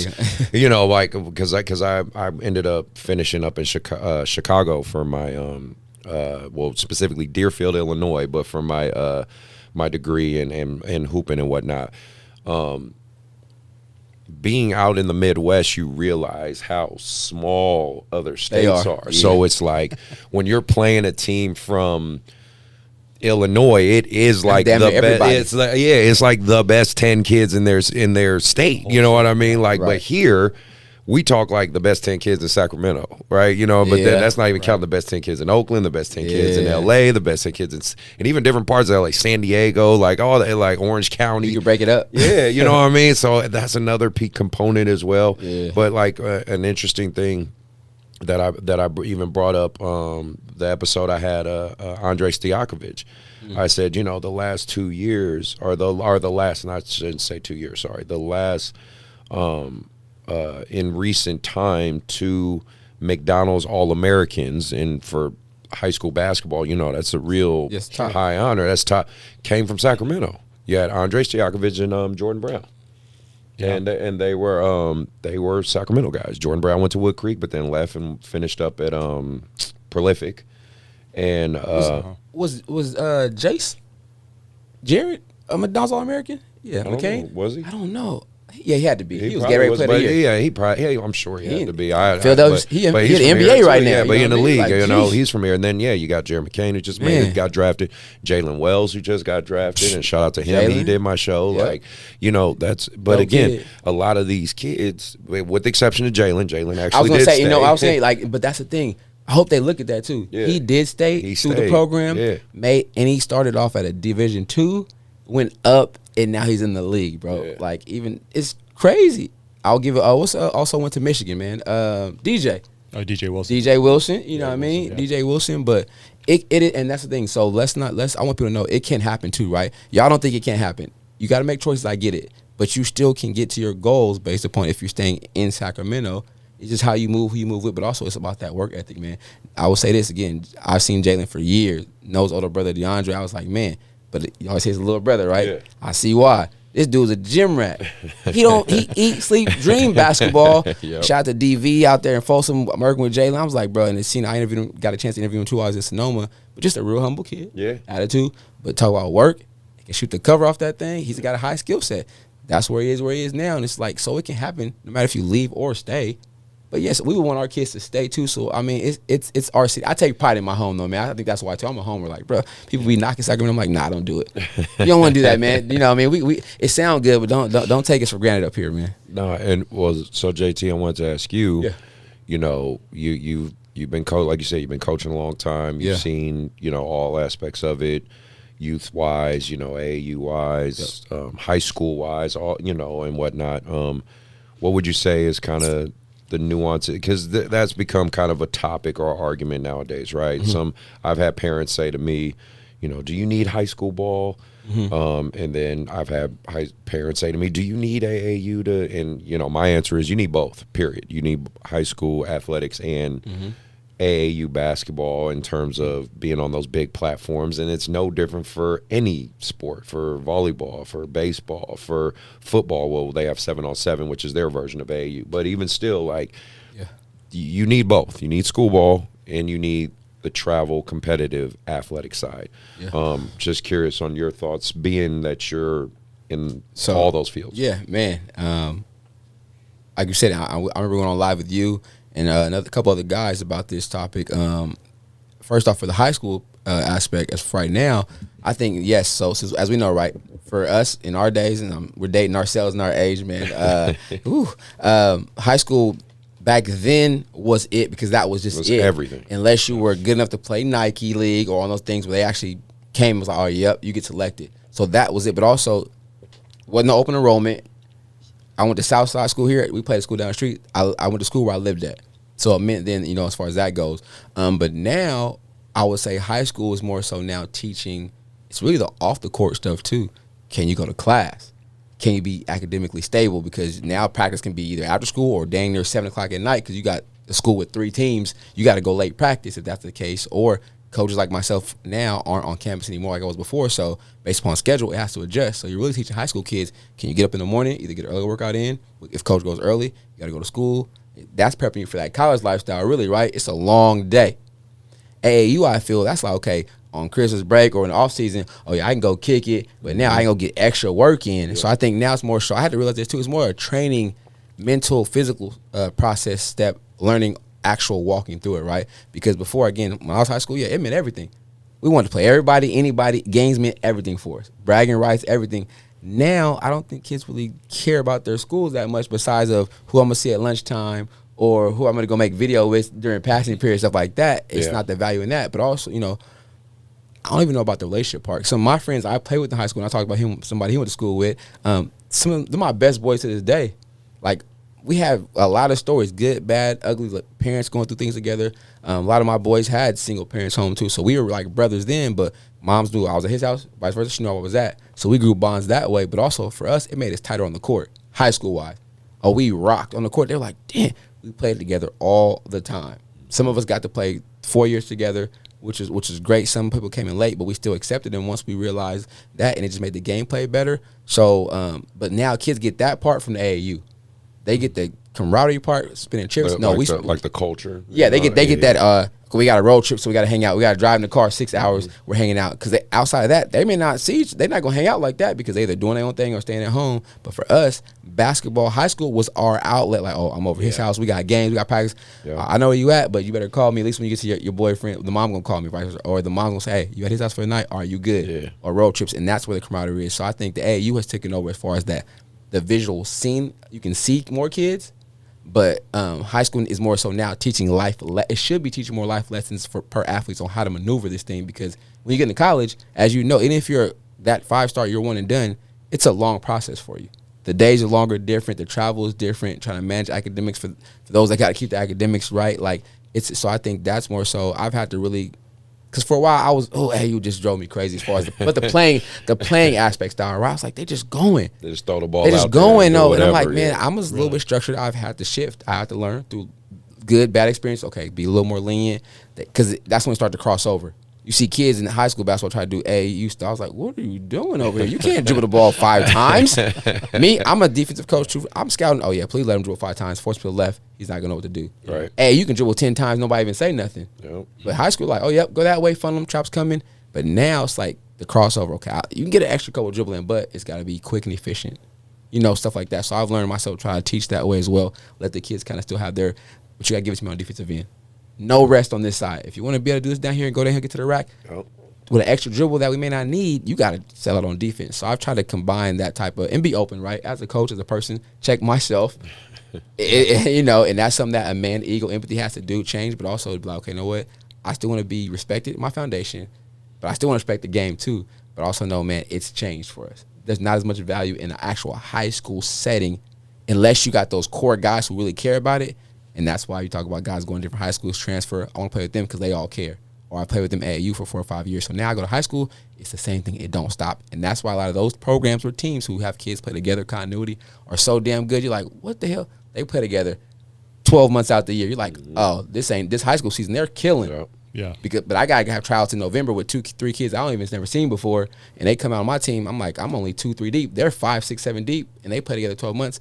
I see why I'm getting thumped by 30 in a high school game against some kids, but they just, you know, so I think that's where it is right now. And as a coach personally, I've had to shift and move with the tide, but also try to stay relevant while keep my foundation the same, man. So, I mean, I accepted it. Okay. I've accepted it, but also I try to support my kids in their games, you know, stuff like that. I go to their games and watch them or stuff like that. I've coached a couple AAU teams, but, you know, I keep it to my same philosophy, but also realize that AAU give them a little more leeway, but also know when high school comes times they got to reel it in because other coaches really care about this high school thing, or they scout, film is on. I can't just be like, okay, go out here and roll the ball out. You know what I mean?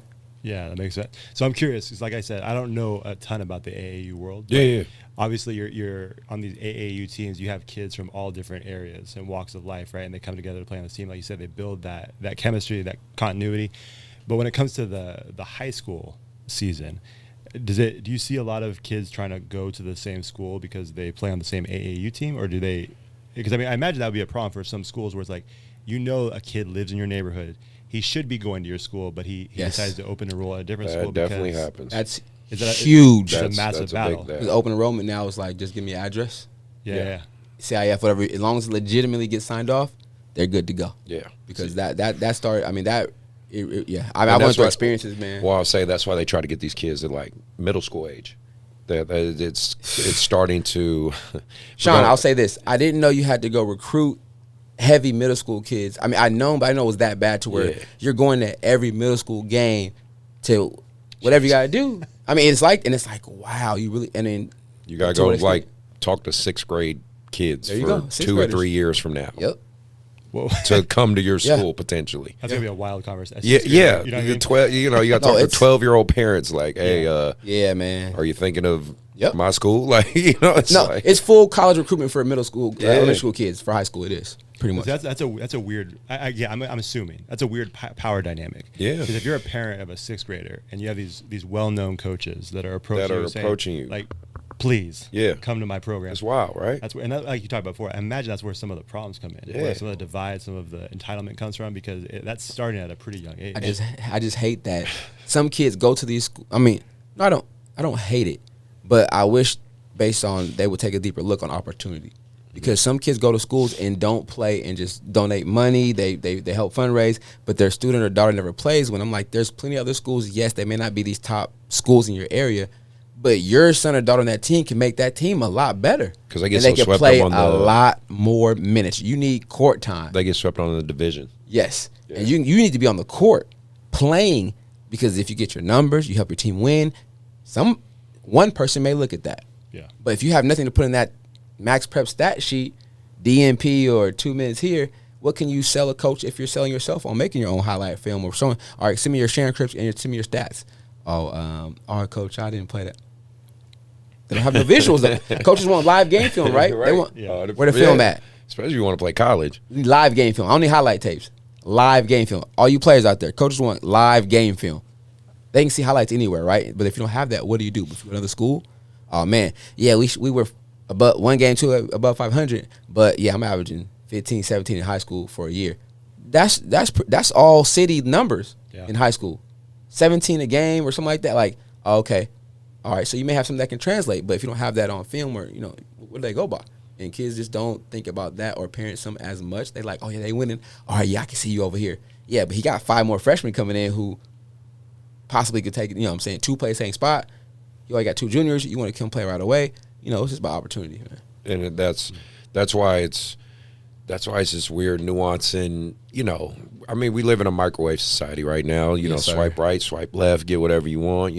I'm hungry. I can go order something right now. It can be delivered to my podcast room. Yeah, right here, right? So I get it. We're fighting that culture on top of the entitlement of kids, parents, on top of, like I said, you got to recruit earlier. So it is a very, very, you're balancing a lot of plates, and being a youth coach in this aspect, and especially in the basketball world. So I recruit parents, in my opinion, even like I told you, the hierarchy of how YBA works and this system works.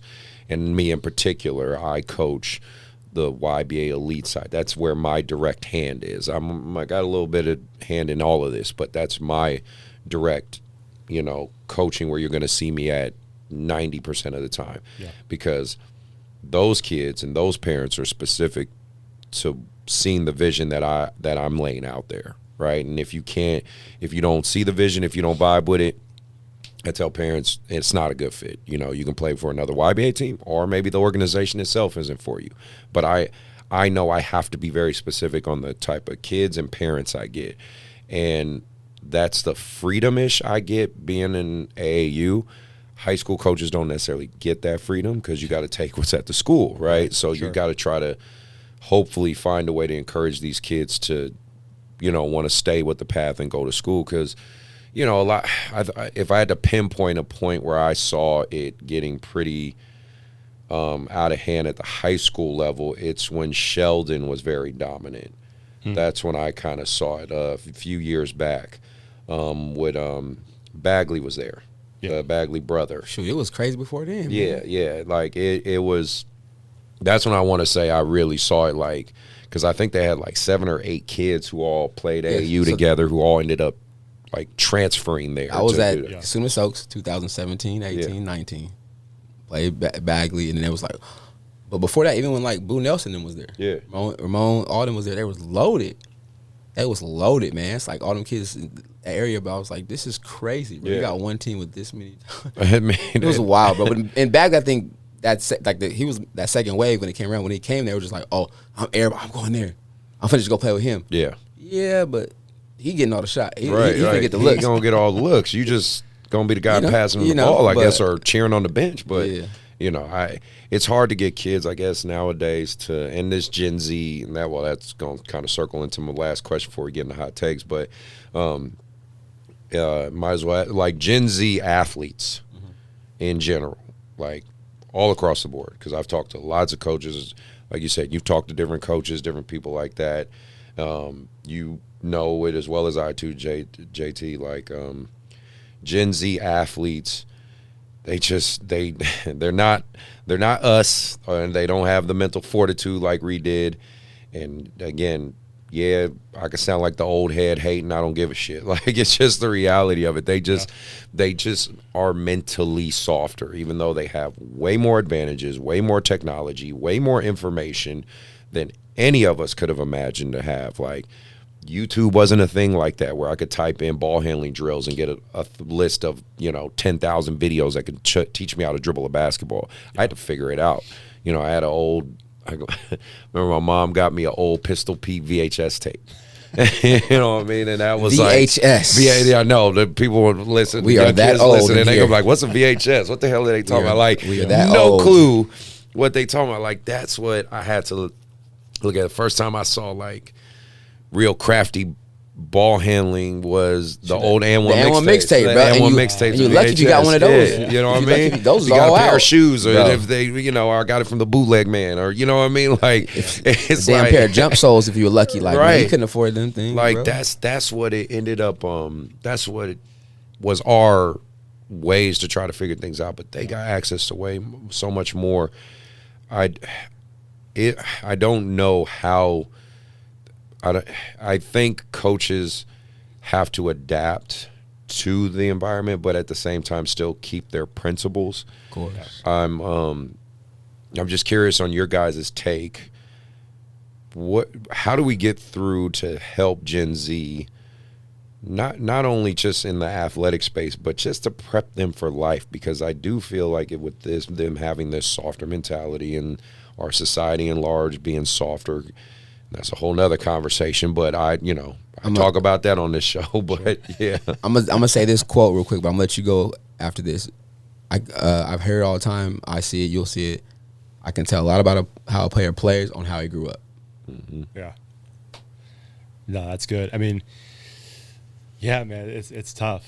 I'll say this: I don't envy you guys at all, because I just sit behind the mic at my home office. I get to talk to you guys. And I'm sure all your guests say the same. Or probably say it. Some of them say the same stuff. Yeah, I mean, it's tough. I mean, I always go back to this thing that they used to talk about with Tom Brady, especially as he was getting older. And it's like, man, this guy is still performing at a high level. Oh yeah.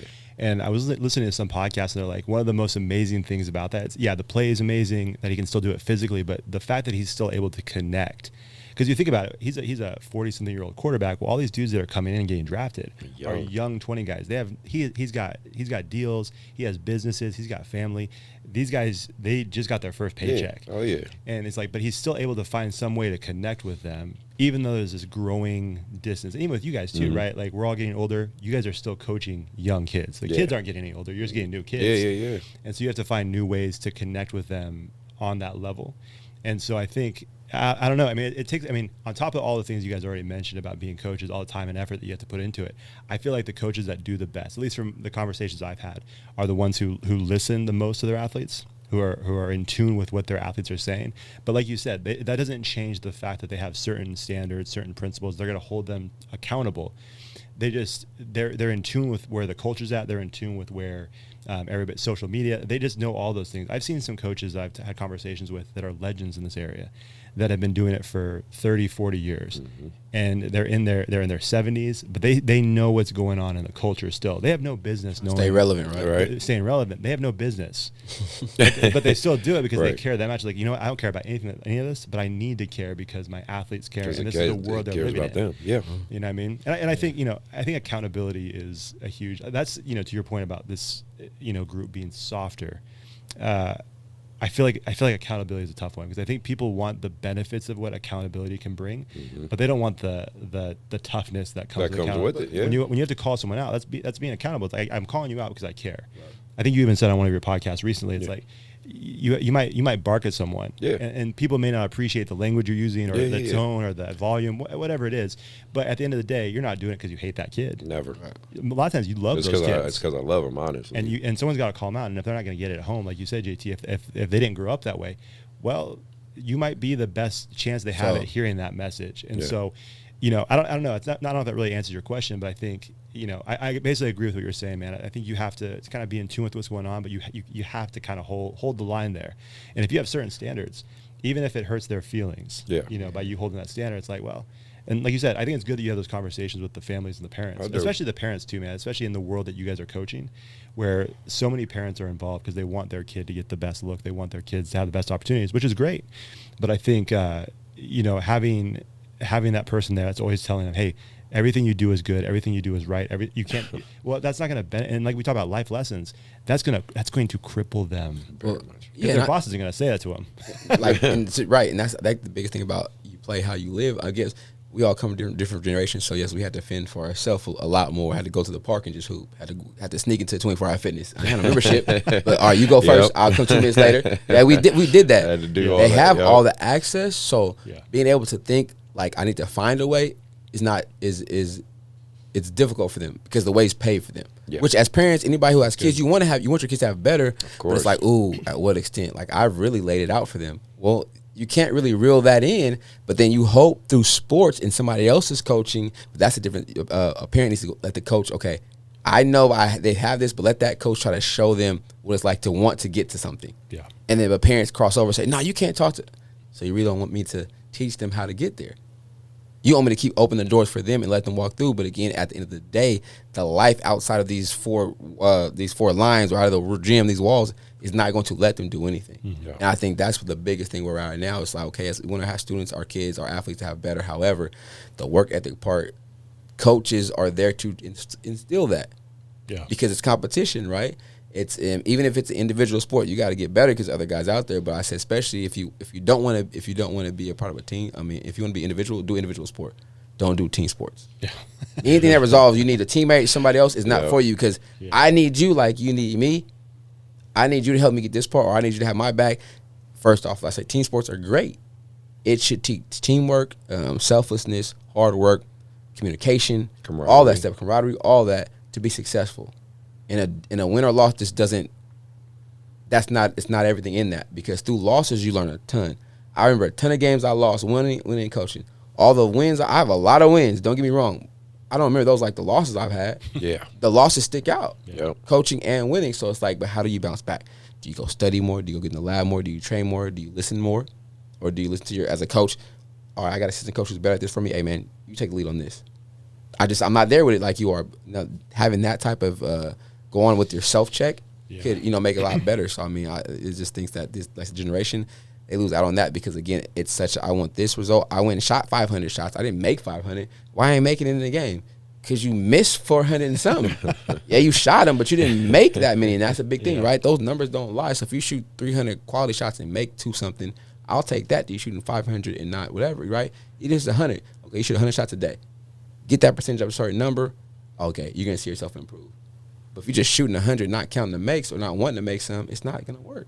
You know what I mean? So it's just the purposeful minutes or days or hours you clock in is what's important too. I don't think they clock as important, the ones who don't get there. Because it's just some kids who clock them hours, you're like, oh, that's why he or she's up there because she clocking in. Quality hours, right? Right. You can't, I'm going to come in. You shot 3-4 sideways jumpers. One drill pull up sideways, step back. You're not shooting in the game. Or if you shoot it, you going to make that? No, that's a tough shot for a high school kid. Yeah. So I think it's the quality of time and stuff like that, man. No, just with Gen Z, it's just going to be tough. I personally think if you stick with your convictions, you have your principles. I call them my absolutes, whatever framework or whatever word somebody uses. I just, I think you do have to stick with it. I think I try to pride myself on being a coach that has old school principles, but I teach the game the way it's played today. Sure. You know what I mean? Like,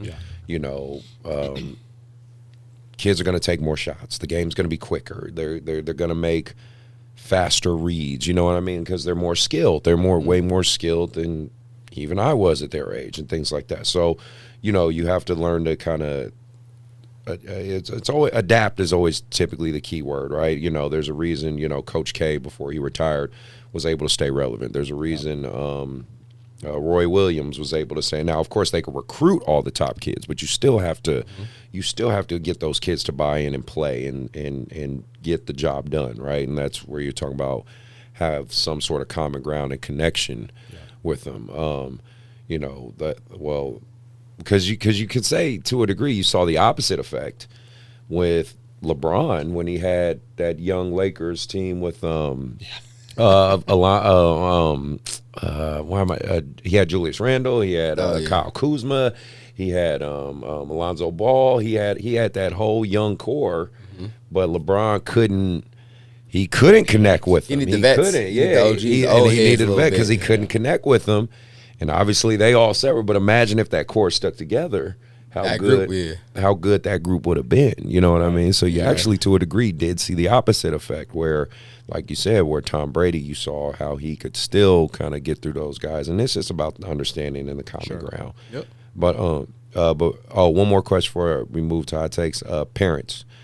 Always want to have that subject of parents. In all sports, parents seem to be a very difficult thing. Like they could be great or they can, destroy everything.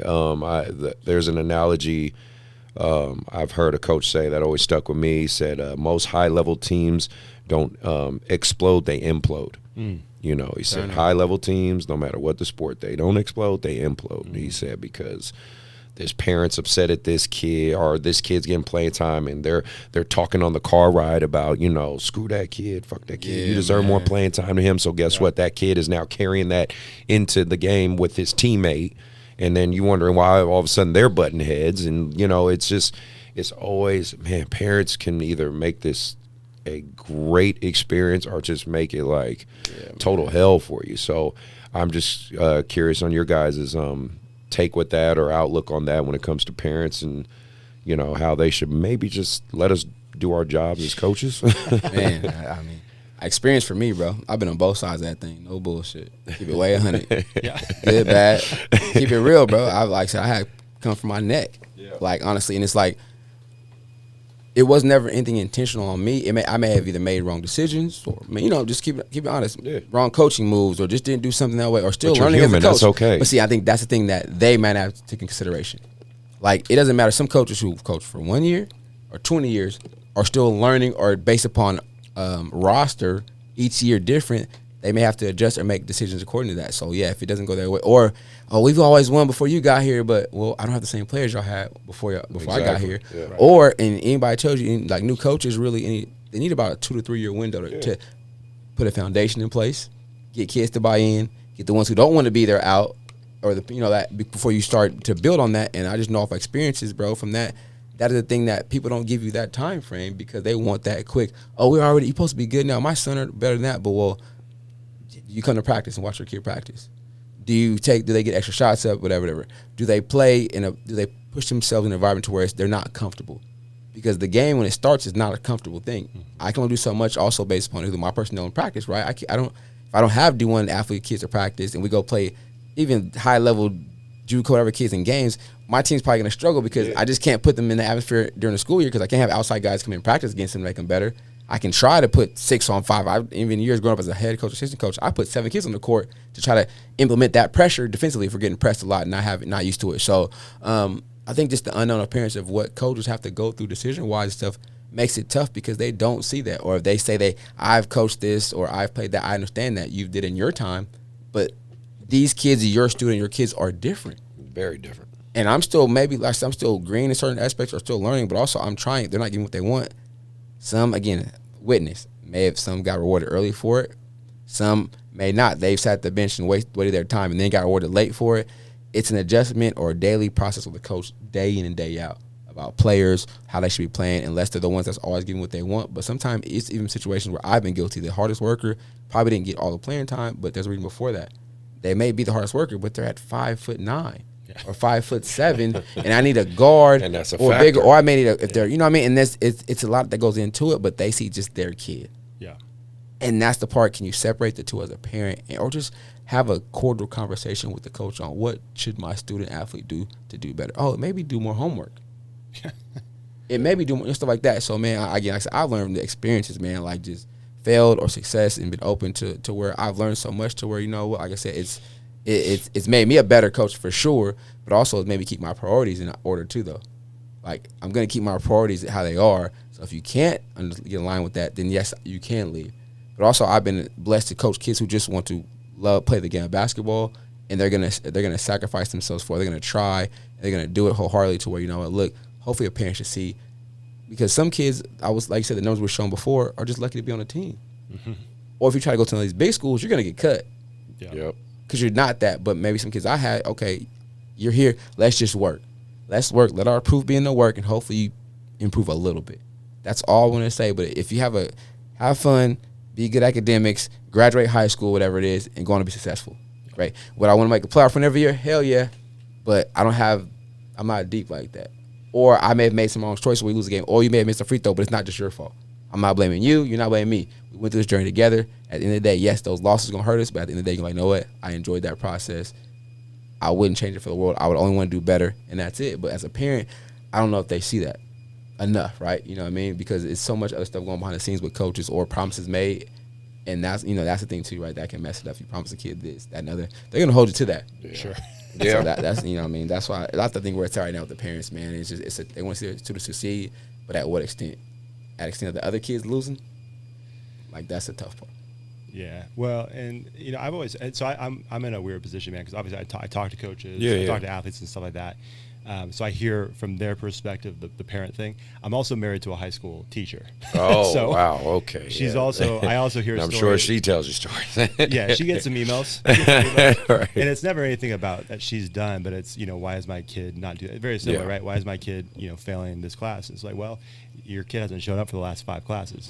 It's stuff like that. It's like, well, I didn't realize that. Well, yeah, exactly. So, this is more of a home issue than a school issue. Like, you got to figure out what's going on at home and figure that stuff out. So I see it from a couple different perspectives, and it's tough. And, the crazy thing is, I think some people have good intentions. I think they want the best of their kid.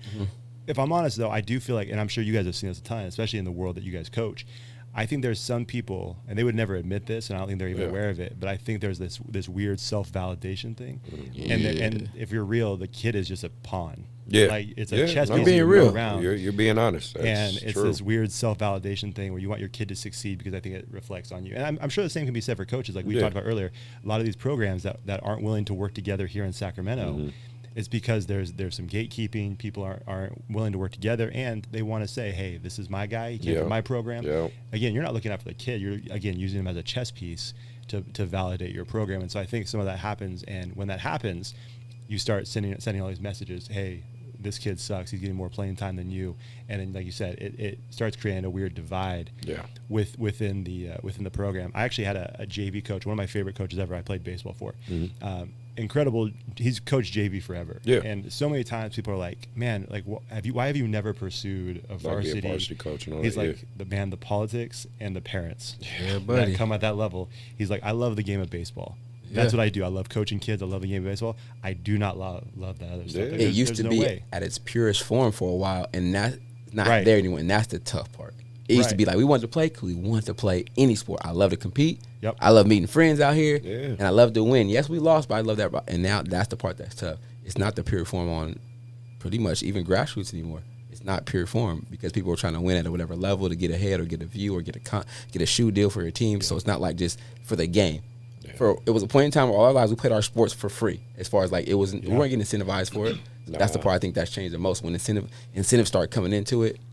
Oh, everybody got to get a trophy. Hell no, we didn't get a trophy. You lost. All right. Participation. Oh my God. Shit. You got a medal. Like medals are so cheap now. You can go create Amazon. I can buy a 10-pack of medals. Yeah. And like I was like, what? Everybody get medals. And it started to just get. Oh, I want one of those. Or I want. You get a T-shirt. Nah, y'all didn't win. 8th place ribbons and shit, bro. man. Like it's okay to lose, but that's the character, man. right? You have to learn how to lose to even value winning more. You know what I mean? And that's why I think that's what's changed so much, man. Well, and it's supposed to motivate you, right? Like, I was talking to someone about that the other day. Like, if you're trying to find your passion or the thing you're strong in, right? If you try something and say, like, you try cooking, right? And you never tried cooking before, you try that, and you try a recipe and it sucks. And you're like, I think I'm good. I want to try this again. Well, that's probably not a passion of yours, right? Because you quit way too easy. Right. But if it's something you're truly passionate about, you're going to go at it again. You're going to fail. It's like you can't wait to get on the – I mean, we're all competitors. I've had games where I was pitching, and I got lit up. I didn't sit there thinking like, I suck. I don't want to do this ever again. I'm like, when do I pitch next? Yes. When do I get to compete next? Because I got to get this out of my mind because until that next game – this is all I'm going to be thinking about. Especially if you love it, though, man. Especially if you love it. And so, you know, so I think, the parent thing is tough. Did you guys see that clip? I forgot. I wish I could remember what school it was for, but there was a press conference, and there was a coach, and I think he was a freshman. And this coach is like, hey, this dude is one of the most talented kids in our area, the state, whatever he said. He said, but he hasn't played a minute on my basketball team. And then the coach started crying. He's like, his parents haven't bugged me. They haven't been emailing me. They haven't been texting me. They haven't been calling me. He hasn't said a word. He's just been putting the work in. This coach is, literally on this platform crying. That's crazy. Because he's like, this is what it should be like. Yeah. He's like, he 100%. knows that he could play on any other team, but he's here to put in the work. Wow. He'll get a chance to play, but he's a freshman. And I'm like, I've never seen a coach. That's rare. That is very rare. Oh, that's very rare. Like I said, you talked about just competing, like the passion, right? I mean, if you, especially if it's a sport that you feel passionate about. Like, I mean, since I've gotten older, I've tried golf. Threw that shit away. I'm done. my boys play a lot. I can't even hit the fucking driver. I can chip a little bit. I can putt. I said, this is not a sport for me. Right. I'm done. So I was like, all right. But basketball stuff, I'll still gotta try. I'll still try to learn stuff. But golf, I said, yeah, okay, I'm cool. I can live with that. Right. But the basketball part, I'm like, no, I'm a study. Or I'm watching more film. Or I'm applying to this email. Say, give out free plays. Oh, I'll take free plays all day. Let me learn, you know what I'm saying, coaches, timeout, whatever, they got stuff. I'm like, oh, they're seeing free stuff? Okay, cool. But especially if something you say you love to do, you shouldn't be easily wavered through it. But it's the fact that if it was always laid out for you, you're not going to be able to maneuver that well, right? Feeding for yourself, right? I can show you where to go, but I can't feed you. And that's what some kids now, like, oh, just give it, nah.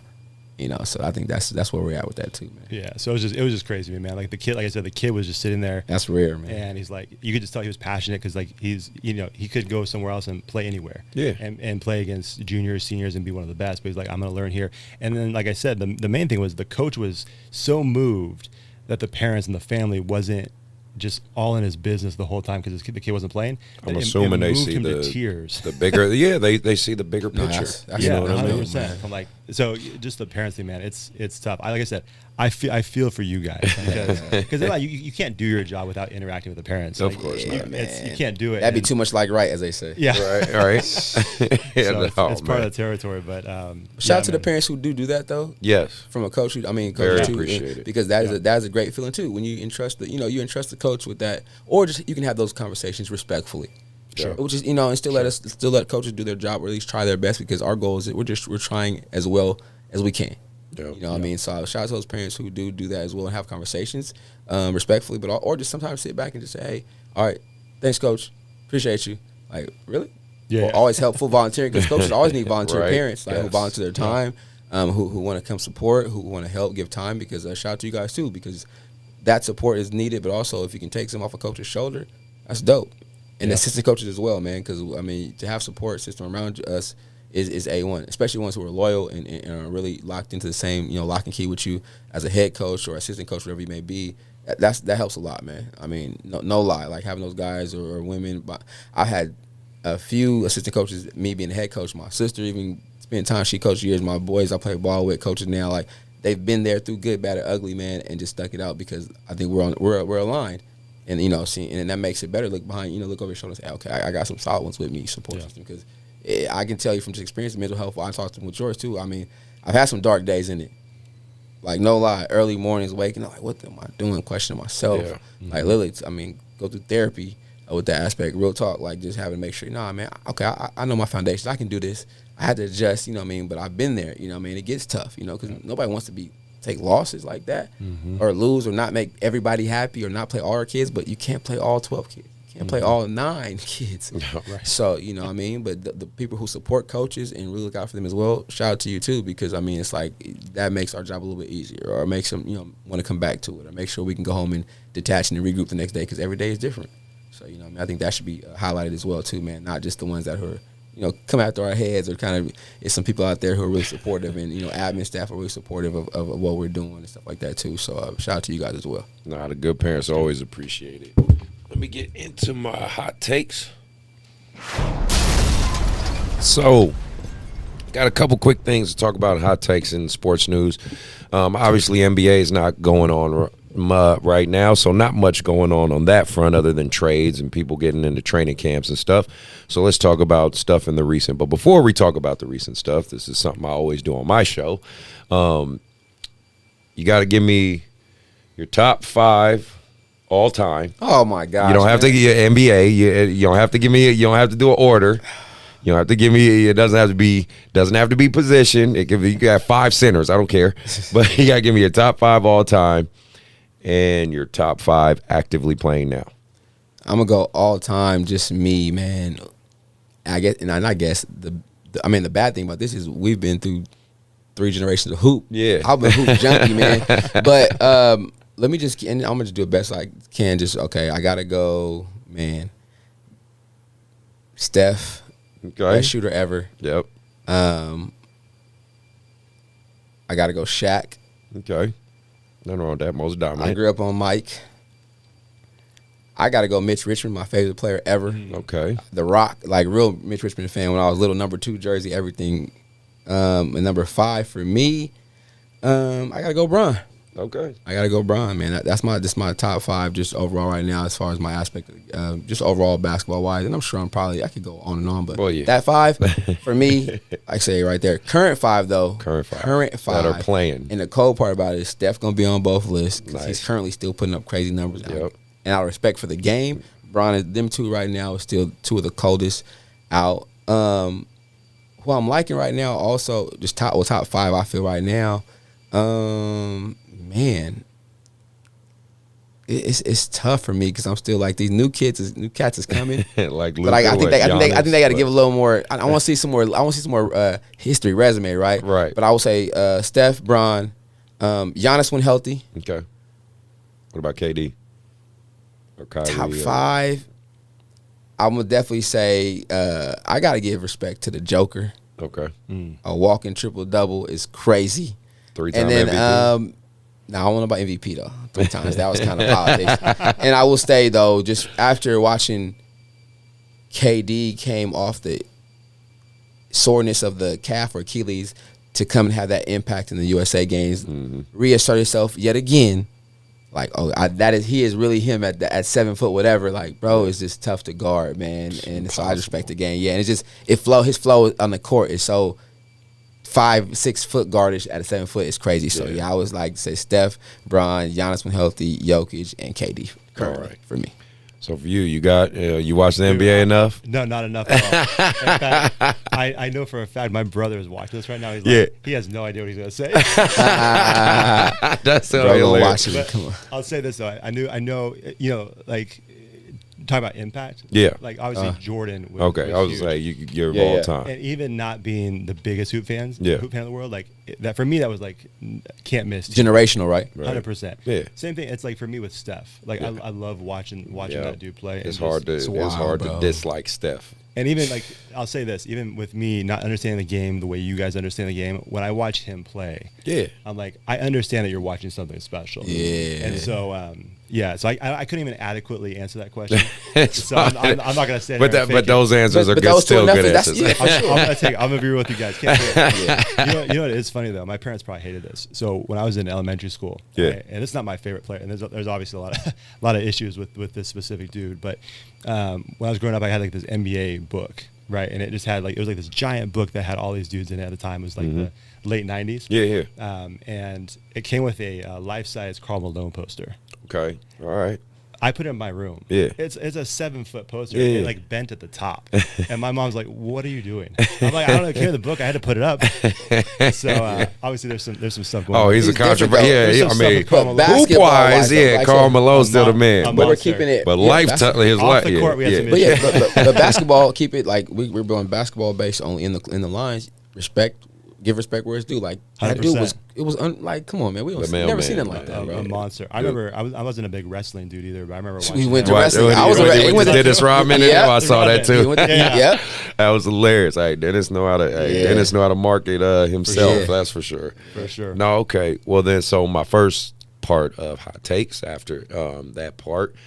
So I don't know if you guys have seen. I'm sure you've seen JT, but the WNBA's gotten really popular. Yeah, right. And that's great to see as a basketball junkie myself, and I support the WNBA and women's basketball. And it's kind of for me, and it's always been that way for me, and I think a lot of basketball purists, but now it's obviously due to Caitlin Clark.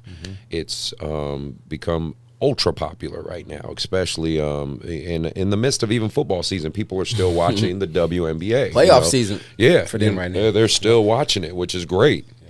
They're getting they got charter planes now, revenues kicking in, record number attendance, obviously mainly at her games, but even overall you could still see it happen across the board. Yeah. But in most recent news, there's been a lot of haters for Caitlin Clark, and I would be remiss to not talk about that on this show. Considering this is still at its foundation and core a basketball show. I think it's stupid as hell. I'm just gonna put it out there. That's just how I am. I think it's dumb as hell.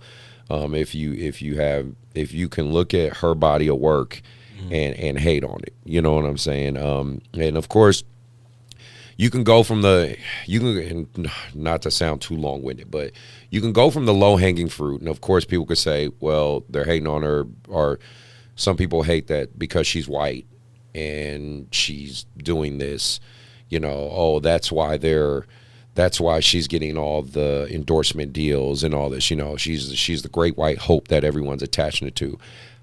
Could that be it? Sure. let's just keep it a buck. Could that be it? Sure. But again, that's low-hanging fruit to me. I would like to think it's more nuanced than just she's a white woman that's going out there playing good at basketball, right? Like, that's just, I don't know, it's just too low for me. I think overall most basketball fans just like the way she plays the game because it's very reminiscent of when Steph Curry found his groove and was doing what he was doing, and especially like that year where he got unanimous MVP. I parallel it to that. Like, Steph was just unbelievable that year in terms of the shots he was making, his ability, his flow on the court. That's when you got some of those highlights that when he made Chris Paul fall and he stepped on his foot. To be fair, he stepped on his foot, but then he's doing dribble past the triple teams and doing the three at the top, and Steve Kerr jumps up with his hands up and then sits back down laughing. Like, you get those moments from his unanimous MVP year. Mm-hmm. I think Caitlin has built that this season for her as a rookie. You know what I mean? And I think just quite honestly, some of the old school hoopers and some of the women in that league are just flat out jealous of it. And again, it's just my opinion from the outside looking in. Of course, I'm always down to hear different people's opinions, but I just think it's stupid. I think the league has to do right by this situation, because I'm someone who would like to see women's basketball thrive. Mm-hmm. I just do, because they're so limited once they're done with college basketball. They don't have, they have overseas and stuff, and some make a great living out there, but I would like to see more spots open up in the States, for in the States. Yeah. You have in the Bay, they're starting a women's team, the Golden State Valkyries. Yeah. Mm-hmm. I would love to see a Sacramento team, women's basketball team come back like the Monarchs. They did win a championship. Yeah, exactly. I would love to see, all that come back. But I think that the Caitlin Clark hate's got to stop. Just let that woman live and let her do her thing. And Cheryl Swoops, is the biggest one that's everyone's zeroing in on. She's a basketball legend, not gonna hate on her. But yeah, I ain't gonna lie, I hear some of her takes and it's like, come on, man, like just give her flowers a little bit. You want that empathy, right? Yeah. But also you want to realize a generational talent when you see one. Yes. Mm-hmm. And the timing couldn't have been better. Yeah. Via social media, marketing, and business for the W though, for her to come along. Yeah. Because again, who's to say if nobody with that hype out of college comes, or as fast as maybe needed right now? Like, okay, you got Juju up next probably, right? Or the other, actually Juju got 2 more years left. Yeah. The Connecticut young lady, but her hype is not the same as Caitlin's. Right. Paige, it's not the same. So that means not the same endorsements, not the same ticket sales. It was perfect timing for what, and her and Angela Reese, yes, it's a business too. To put them two against each other, marketing wise, again, chasing clicks, right? Bait. It was the best clickbait you could do, and they happened to play each other. Oh, even better. Then they came out the same year, even better. Well, keep in mind, that's what saved the NBA when Larry Bird and Magic Johnson came out. Exactly. And, of course, they played the low-hanging fruit, the race card, whatever you want to call it. But, yeah. They could be, I don't know if they end up being associate or cool friends out of that. Yeah, however, but for marketing purposes, as in the world we live in right now, it worked financially because it got you more money, your business more numbers, and which also helps you do, well, okay, well, I'm getting paid more. Appreciate you. Thank you for what you're doing for us. As long as she did it, and to me, like, so I've watched enough of the games, and just I haven't seen enough of her interviews personally, though, to kind of visually or hear how she took it, but I didn't hear her dogging out a lot of women. But then I just saw it in her play, though, right? She's been a competitor. Her team, yes, got better. She got put on the USA team, I think so, based upon her numbers. But did she take the rest or the time to get in the gym more and get better and be better her team? They did, which got them in the playoffs now, the first time in over 10 years, I believe. So it worked out for her team, but also it's helping ratings, publicity, ticket sales. A lot of the young girls, the Generation X's now, whatever Z's, whatever they're in, they want to be like Caitlin and Angel Reese now and Juju. Yeah. The old heads in the WNBA, they really don't know you guys. And I will say this, a person's podcast he made, I'm not going to shout his podcast out, but he gets enough shine, but he had a good value put on this one. He said they should really let women go after 1 year too. It's like, even though their body, but just like guys, the guys' bodies aren't ready to go after 1 year. Mm-hmm. However, could you see, just imagine if Juju was in the W right now. Yeah. Juju, Angel, and Caitlin, them numbers would be crazy. Let them be Because one and Juju's done hype with right now, especially for putting California hoop on the map, is out of this, is crazy. If she would have went this last year too, the numbers would be even better. Because everybody's buying Caitlin, Angel, and Juju jerseys. They're not buying Diana Taurasi jerseys no more. Nah. That's done. They're not buying Tina Charles. They're not buying Dwana Bonner jerseys no Brittany more. Griner. They're not buying those. Not, It's the new wave right now. So right now, they're just like, you know what, man, we might want to rethink this. Because there's going to be another freshman young lady coming in college who's going to be super dope. They're going to, or who does like Kate, she's going to shoot threes, or she's going to shoot whatever. She can handle the ball crazy, but we got to make her stay 4 years of college. By that time, her stock had dropped, man. So I just think that they just got to be acceptive, thankful of it, and really, I think you really got to pour gasoline on that thing while it's hot. Yeah. So you can really spread out and maximize it, get these expansion teams rolling and stuff like that, keep the hype, because when momentum is high, you want to ride that wave, right?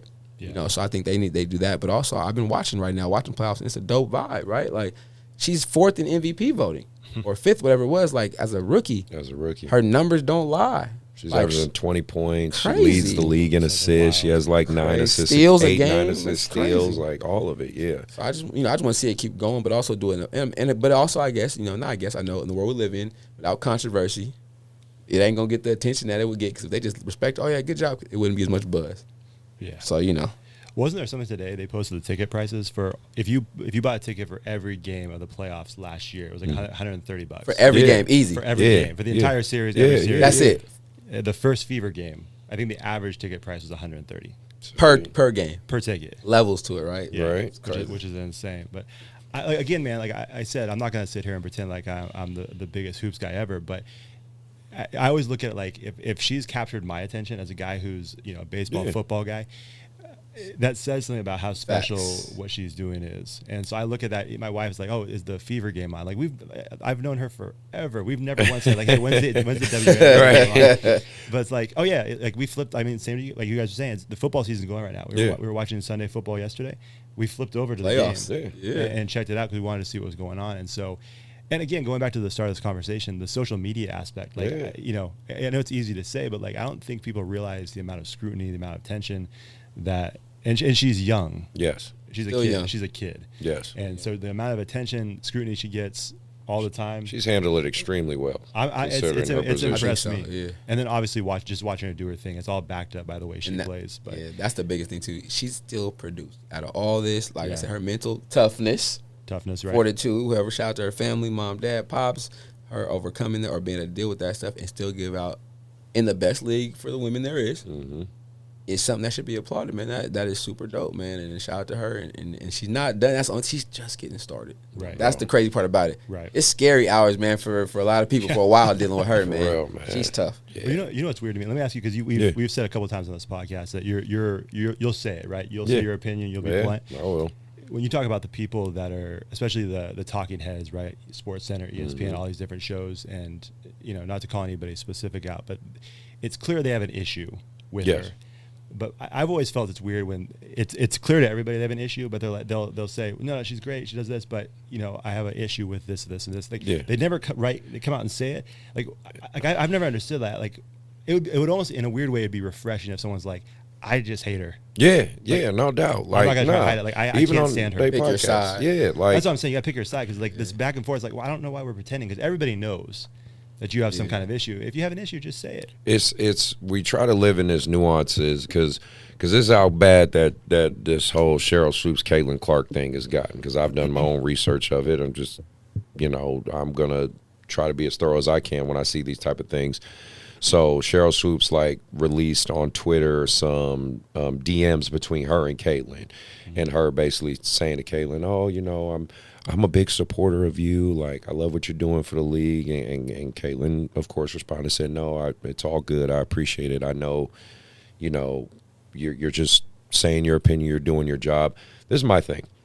And I think some people try to ignore this in our society nowadays. Two things can exist at the same time.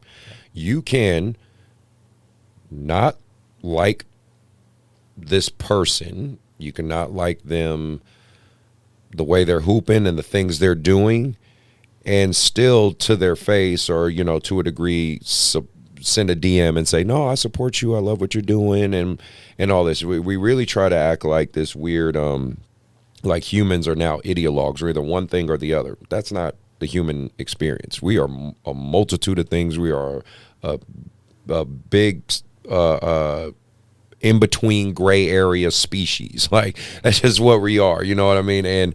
And so this idea that 2 to 3 to 4 things can't exist at the same time is so crazy to me. It's like, I can only speak on, like, especially my experience in the AAU world.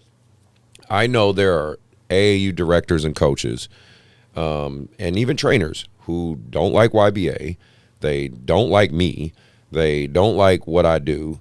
Like, there's people that hate some of the shit I say on the podcast. Like, how people higher ups and, you know, down, if you want to say at the ground level, right? Because I talk about things that most people don't talk about in this space, right? It's just kind of unspoken rules. But those same people, if they see me in person, will say hi to me. Mm-hmm. You know, they'll dab me up like, oh, what's up, Chris? How's everything going? They'll ask me to bring YBA teams to their tournaments. They'll ask me to bring kids to their camps, right? And I know through backdoor conversations they don't like me. Huh. So it's like, I know, but again, I don't judge them. I don't think they're one way or the other. I just think you're human, and both things can exist at the same time. You can dislike me, but still understand that because I'm doing something correct in the business of basketball, you want to work with me. Right.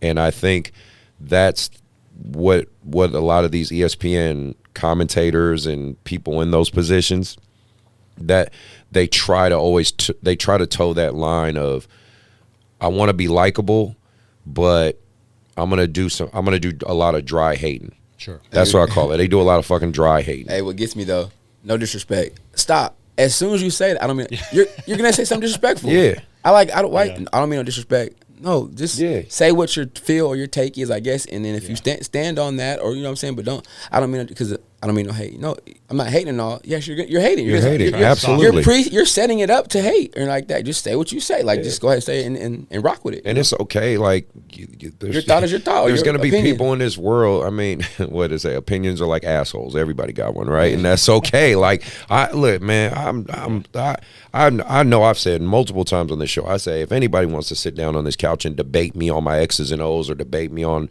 a belief, you're more than welcome to. I don't think, man, especially as men, like, you could sit down and have a disagreement and walk away from it. You know what I mean? That's society, you know, and that's the thing. That's why some people don't reach where they should go, or some programs or some visions they have, because they just can't have a conversation and agree to disagree. Or because after you talk, though, even through our interviews, I learned a lot about my guest that I thought I knew or didn't know just by interviewing. I go, damn, I know a lot more. I feel even more somewhat connected or more knowledgeable. I'm like, I've learned from you. Good, bad, or ugly. I've learned, you know, how you feel about certain things, so I know how to move with you, or vice versa. I know what you're passionate about through a conversation. We don't even want to have a conversation because my way is the only way. It's not that. Nah. It's not that. And I think that's half the battle with the trainers in town, all that stuff like that, is because they're stuck in that way, instead of saying, you know what, let me just listen to what you got to say. Yeah. What are your philosophies? How do you do things? How does that work for you? Oh, really? What strokes do you have? Then you go, oh, wait, we got that both in common. Yeah. Damn, bro, how do you deal with that too? Now we can have some commonalities. Now we can begin to help each other, help our programs, or help these kids. Or I can say, you know what, bro, if I'm struggling, I'm going to send them to you. Yeah. Maybe you can get to them. Right. You ain't listen to me in our workouts. Right. You have at it. Cool. That takes a certain level. Sorry, not to cut you off. No, go ahead. That takes a certain level of confidence, though. Yeah. And I think that's where you talk about the ego and all that with some of these coaches that aren't willing to do that. I think deep down it is a confidence thing, because it's like if too many kids start going to that program, if I send too many, are guys going to stop coming to me? It's like, if you're a confident coach, if you know what you know, and you know that you're good at what you do, you should be able to send as many people as you want to another coach who might connect with them better. You know, like we said, this Gen Z thing. Like, the bottom line is, there's a certain coach that may not vibe with your coach's style. 100%. And that's okay, because like you said, hey, there's another coach across town that will, and there's another guy waiting to fill that kid's spot if they don't. So, but again, it's you know, I think everybody they like this idea of, hey, we can all sit down and have this conversation and agree to disagree. I think the amount of people that can actually do it is limited. You're right. Very slim. Yeah. It's which is a bummer because, like you said, that's how it should be. And I think the AAU basketball world, the community here in Sacramento, I think everybody would benefit from that. Everything you guys have said, like if you really wanted to put Sac on the map, like some of these other cities, it's going to kind of take that effort. But at the same time, it's going to take everybody's ego put to the side. Yep. You got to be confident in what you're doing, and then be willing to have that conversation. But it's even as grown men. That's a tough thing. You know what I'm saying? It is. It's wild. You have to be in tune with yourself, oneself, There you your go. inner chi, right? Nah, man, like, yeah, that's where I obviously think it stems from, man. It's just, Sure. people don't, they just, everybody, I think nowadays everybody wants to be liked. And I'm like, I've been, and I'm sure you guys agree, I'm okay with being disliked. Like, everybody ain't gonna like me. And that's okay. Like, you know what I mean? I don't, as long as my kids love me and I get along with my baby mamas, that's about it. And I take care of my family. Like, ultimately, that's, you know what I mean? And I can put food on the table and work my job. That's all I mainly care about, man. But in terms of making sure everybody likes me, that's just never been a thing that I worry about. I don't want people to dislike me. Now, don't get me wrong. I don't walk around like, oh, everybody hate me. Nah, I am who I am. And it's like, I hope I come across as respectful and approachable to everybody, because I really do try to be respectful to everyone. But again, I think that's unfortunately where we're at when it comes to the people that are on the higher end of like this media space. Sure. The Stephen A. Smiths, the Skip Baylesses, or whatever. Well, everybody hates Skip Bayless at this point, but I ain't heard from Skip. I know, man. I ain't heard from him in a It's been a minute. minute. But it's like, that's, what I mean? That's all I'm saying. Like, I think they don't want to be disliked, but they're gonna do a lot of that dry hating stuff. That's why I've wrote a podcast I respect, and shout out to him, because he did a comment under a reel that I shared, was Gilbert Arenas. Really? Yeah, he it was a reel I was talking about with Seals, Bernard Seals, that one where I said we were talking about simple drills, pay the bills, or whatever. For sure. He actually commented under that, and just was like, he was like, hey man, he put fire emojis, and then he commented something else. I can't think of it off the top of my head. Yeah. But it was just cool to just have that even small level of acknowledgement, like, because I don't always agree with Gilbert Arenas. He says some wild shit, but if you listen to his show, he definitely says some wild shit. But I will give him credit; he does speak his mind. Yeah, and he stand on what he say. Yeah, and he will. Hey, now that is a show I would love for us to go on. All right. I'm like, y'all got y'all pro level stuff. I got it. Y'all got no grassroots, all that stuff head level. But just to have a conversation with them dudes back and forth, I would love to go on there. Let's just talk back and forth, bro. All them dudes be on there wilding out. They be giving Nate a shot. All them dudes. I'm like, okay, now get some grassroots people who are still man, at the bottom level. Too, I would love to sit down on one of their couches. I'm gonna debate the hell out of them. Yeah. I'm like, you don't know what you're talking about, bro. Yeah, I love that. That'll be fire. Fire. It gets tension. It gets tight on that show. No, but yeah, that's I guess my take on that. On my other hot takes that I want to talk about is this guy's just funny. It's just got to talk about how crazy this shit is. The P. Diddy going to jail. Man. Here you go. I'm sorry, man. This story is just getting wilder and wilder, bro. Like, I don't. I mean, Cat Williams must be a prophet, because he was talking about all this shit at Sharp Show, talking about. He said everyone going to jail and everybody getting caught, bro. I don't know. How far this is gonna go, but this ain't even allegedly. I ain't even worried about saying allegedly, because like, dude, the FBI are investigating this dude. He's screwed. I don't want to go. I'm not even going to that part. But I just say for us as a culture, and I'm keeping for myself right. I'm a music junkie, bro. Like. I work with kids, be around, like, regardless of stuff going on, all that stuff going on. It's just, for me, just personally, it just sucks to see people in my culture be doing these things. For real. The numbers are so crazy as far as who could be involved, whatever, at the expense of other people. Yeah. And to either push themselves up, elevate themselves, or make that dollar. Because now, again, via social media platform, it can be exposed across the world, but a million times over. Yeah. And it's like, how do we, and just keep it real, as a people, if you're really like, And the one thing that sucks for me is people make the memes and jokes about it. I don't think any of that is funny to joke about. Yeah. All the way around, because it's somebody's daughter, somebody's son, whatever it is, who's been affected by it. And it's like, man, why do we make so many jokes of certain things that You think I don't that's, care if you're a comedian.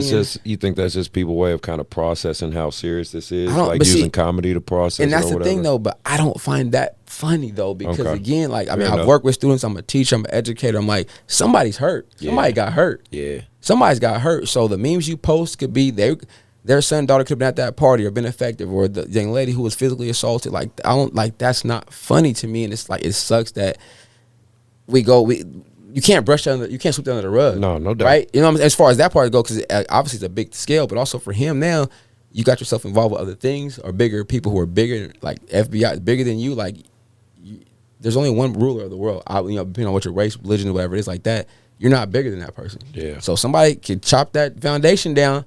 Now, maybe you thought you built one. They came with something and they went underneath that thing. They dug a little hole deeper. Now got you to the point where it's like, man, and now it's just like, it's the trickle down effect. And I was telling somebody else, there's no telling how long this is going to go on as far as new stuff coming on. And it just sucks, man, because again, knowing how black people or, you know what I'm saying, whatever, just cultures rely on music to keep us together, to get us through heartache, pain, or bring us together or celebrate things. It sucks that one of the bigger icons in music-wise, as far as what he's done overall, is responsible for this, man. So, I mean, it's a tough thing to go through, man. And it's sad, but the true thing we're dealing with. And I'm just like, man, dog, like, we don't need these hits right now. Nah, man. I don't, just that's all I'm thinking right now. In a time where the world is upside down already, it's tough, man. Because I mean, just think about kids in schools and stuff going on in our city. Like, say the violence that's going on. It's like music is one thing. Like, okay, I'm going through something, I'm gonna just put some beats on or something like that. I want to, what I mean, or if I'm with my people, let's vibe out to some music. But now it's like, well, can't play that no more. Right. I probably shouldn't play that, but is it looked upon? So that's why I think it's tough, man. It's a reality, yes. Don't get me wrong, but it's tough, man, that to just go through that or see the people and especially having Kendrick bring right together in July, 4th of July, and then go back to play. You know what I mean? Stuff like that. So it's tough to be on that roller coaster right now, knowing that we need something to keep us together. Yeah. You got any takes on any of this wild stuff? Yeah, I mean, it's tough. Lately, I feel like today and the last couple of days, you've seen a lot of stuff on social media about him, specifically his relationship with Justin Bieber. Mm-hmm. And then you see the pictures of Bieber. Yeah, I saw that. Yeah, when he was a tiny. He was just a kid. And so, it really makes you think, like, that power thing is tough. Yeah. Especially when you have someone in power like that and who has a relationship like that with a young person who, I mean, even as coaches, right? Like, you have all these young kids that have these massive dreams. They have all these visions of where they want to go. They have all these things that they want to accomplish. Manipulate that, man. And he uses that as a way to manipulate. And so, you think about that, you see that picture, and like I said, especially with, that image I've seen a couple times today with him and Bieber is just like a young kid. Yeah, especially, man. I think, having kids myself, as it hits, man. You think about it, it's hard. Yeah. And it's a tough thing. Yeah. It's a tough thing for sure. It's just wild, and it feels like every single day something new's coming out. And the crazy thing is, I think, like, one of the big storylines is, I don't think anything's come out about officially, but all these different people in power, these people that have attended. Yeah, parties. I mean, right now it's all allegedly. I mean, some photos have been released as far as some celebrities who, like I saw on Facebook, it was they showed a picture of, like, younger Jay-Z and Aaliyah, and they, that was crazy. Yeah, man. I saw that was Facebook there, and they were, they were laying on the bed, laying all together, and the picture was innocent. It wasn't nothing raunchy about the photo. It looked like a normal kickback with, But just now with this stuff. But now, like, now the that what ifs. Now you're putting the context, and I was like, oh man, what the hell's going on? Yeah, man. So you see every clip. I mean, there's so many, like, late night show clips, things that you see, interviews he did, and now that you put it in that framework of what we know to be true, it's like, man, and like you said, the what if gets way bigger. At first, it's like, oh, what if this? Now it's like, oh, it's not just what if. It's like, when did what or if it probably something probably happened. And what's tough, I mean, he's a billionaire, with a B. Sure. And now they have to, which I'm sure the FBI is doing currently as we speak. They're, calculating, how much money has he made through this empire, the cohesion or coheres, right? That's the right word. Hopefully I'm saying that right. You know, trying to figure out who's all involved.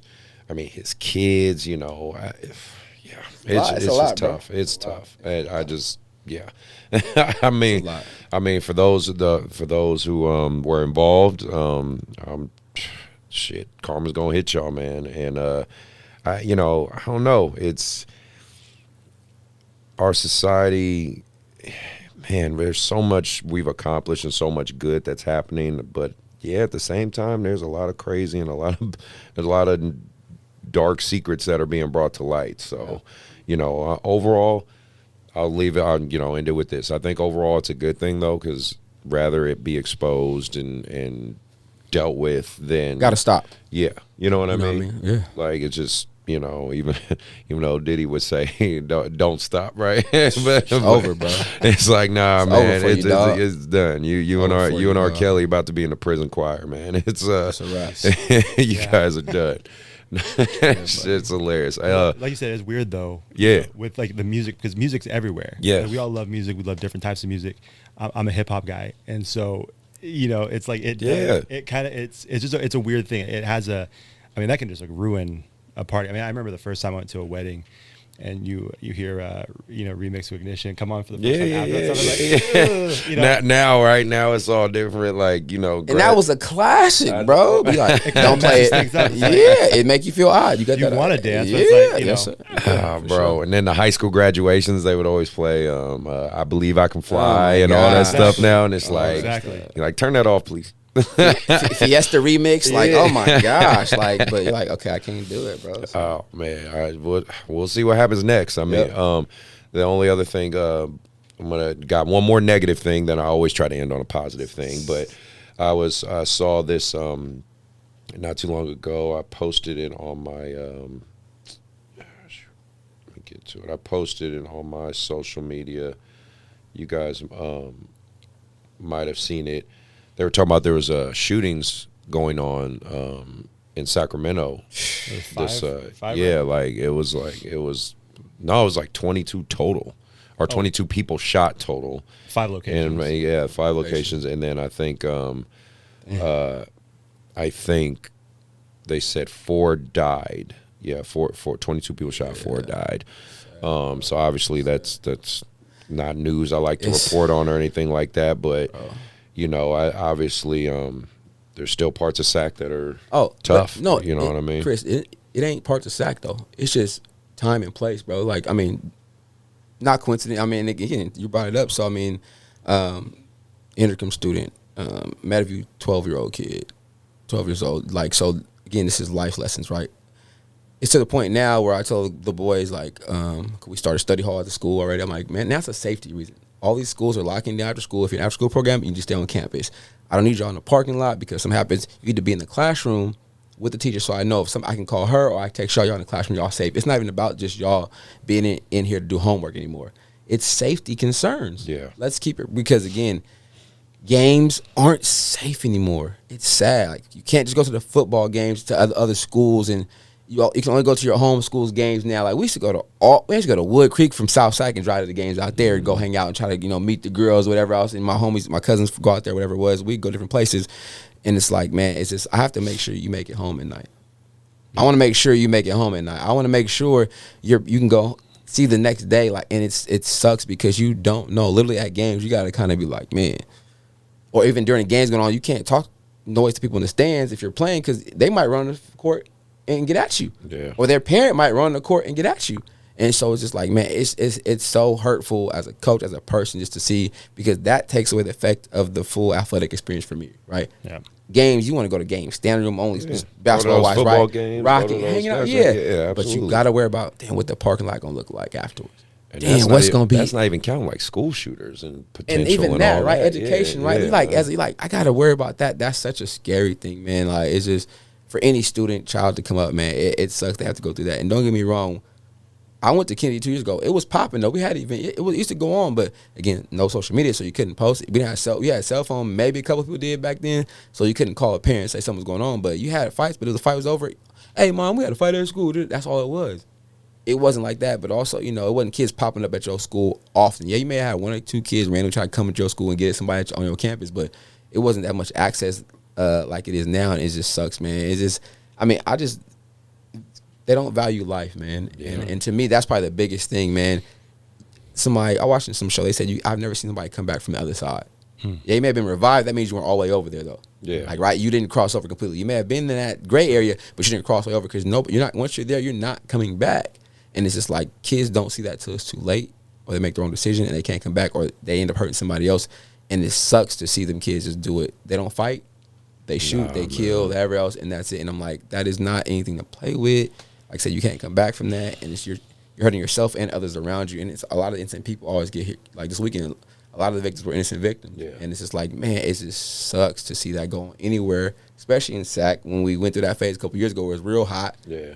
Kind of died off a little bit, and then this past weekend it just shot right back to the mainstream news area. And it's tough, man, being an educator or whatever, and then having nieces, nephews, kids, whatever it is, and this type of thing where it's like every day could be like, you don't want to think that way, but I mean, you got to value the days you have with these kids and your family members, man. You just don't know, and it's man, scary. It's, especially like you said in the sport, connecting it back to the sports thing. Like you have these crowded games, and like we talked about this whole podcast, like. The athletes get into it. They're passionate about it. The parents, unfortunately, do too, to a fault. And I even remember this is back in the day, but I was in middle school and I heard a story about a kid that I went to school with. He got into it with another 8th grader, and there was some altercation during the school day. You know, the teachers broke it up. Well, after school, one of the kids was confronted by this other kid's dad, and so they're having a conversation. Well, you've come to find out. The kid's the guy's son comes up and sucker punches the kid, and the dad basically set this kid up so that he could get a free shot on him. While he was talking to the kid, and this is a dad is coordinating this, planning this. And that was back. That was back in the day.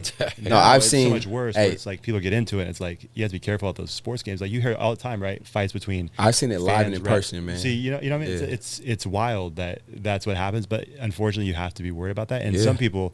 Like it's not just a matter. It's not going to be just a fist fight. It's not going to be some argument. You know, it's going to become a thing that becomes deadly. It's hurtful, man, because there's so much to life, so much to live, so much to do for a kid or anybody, right? Yeah. And to have it taken away from it to me, I mean, like I said, man, I think purposeful too. That's why I just tell my boys, I pour into them. I'm like, look, be safe, be smart.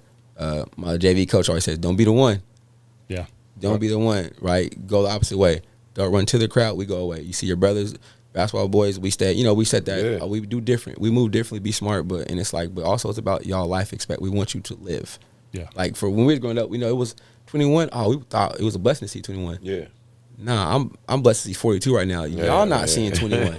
They're not seeing 18. Right. I'm like, y'all, I've been 42. I've lived a good life so far, up downs, but you guys aren't guaranteed to see that because of how they move, and it's like it's sad. It's so much more out here for you now than it was when we was growing up. For real, y'all could be so much more successful, do so much more, but they don't value that day-to-day life, man. I'm like, man, that's a scary thing, man. It is. Like I pulled it up. It says, six shootings in 26 hours, 8 shot, 5 killed, including a 12-year-old. And I was the youngest, and the oldest man, it couldn't have been over 30, I believe. So they're all they haven't lived nothing, man. It's just.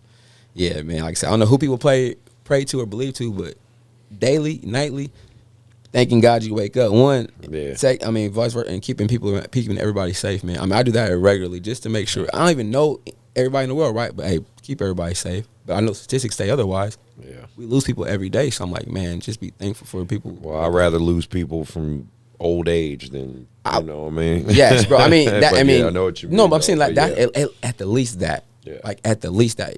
Live a full life to where you have a kids, or you learn, you grow old, and be like, okay, at least I lived life to my fulfill whatever, and it didn't get cut short. And to me, it definitely hurts when the innocent people get their life cut short because they had nothing to do with that. Especially 12, man. You're a baby, 12 years old. You're a baby. Yeah, my nephew's 11. No, he's 12 now, I think. You know, like man.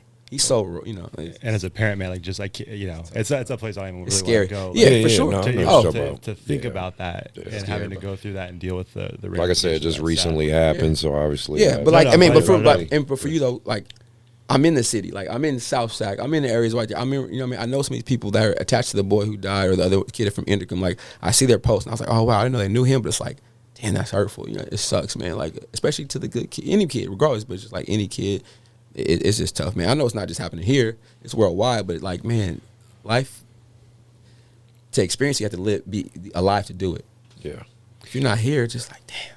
So this is probably a bigger conversation, but you know, I heard an AD. I won't say which school, but they were kind of talking about how, you know, you have coaches that will come into a school, but they have no idea what the culture is like. Yeah. And you see movies like, you know, McFarlane. You see these like the white savior yeah, movies, right? Yeah. And people are inspired, which is great. But there's a reality where it's like if you're coming from Granite Bay, going down to an inner city school, and you're trying to coach, you're not living in that community. You weren't from that community. It's going to be hard to connect with that community. And so in situations like this, you know, I think having people like yourself, who's from the community, who still lives in the community, especially in tragic situations like that.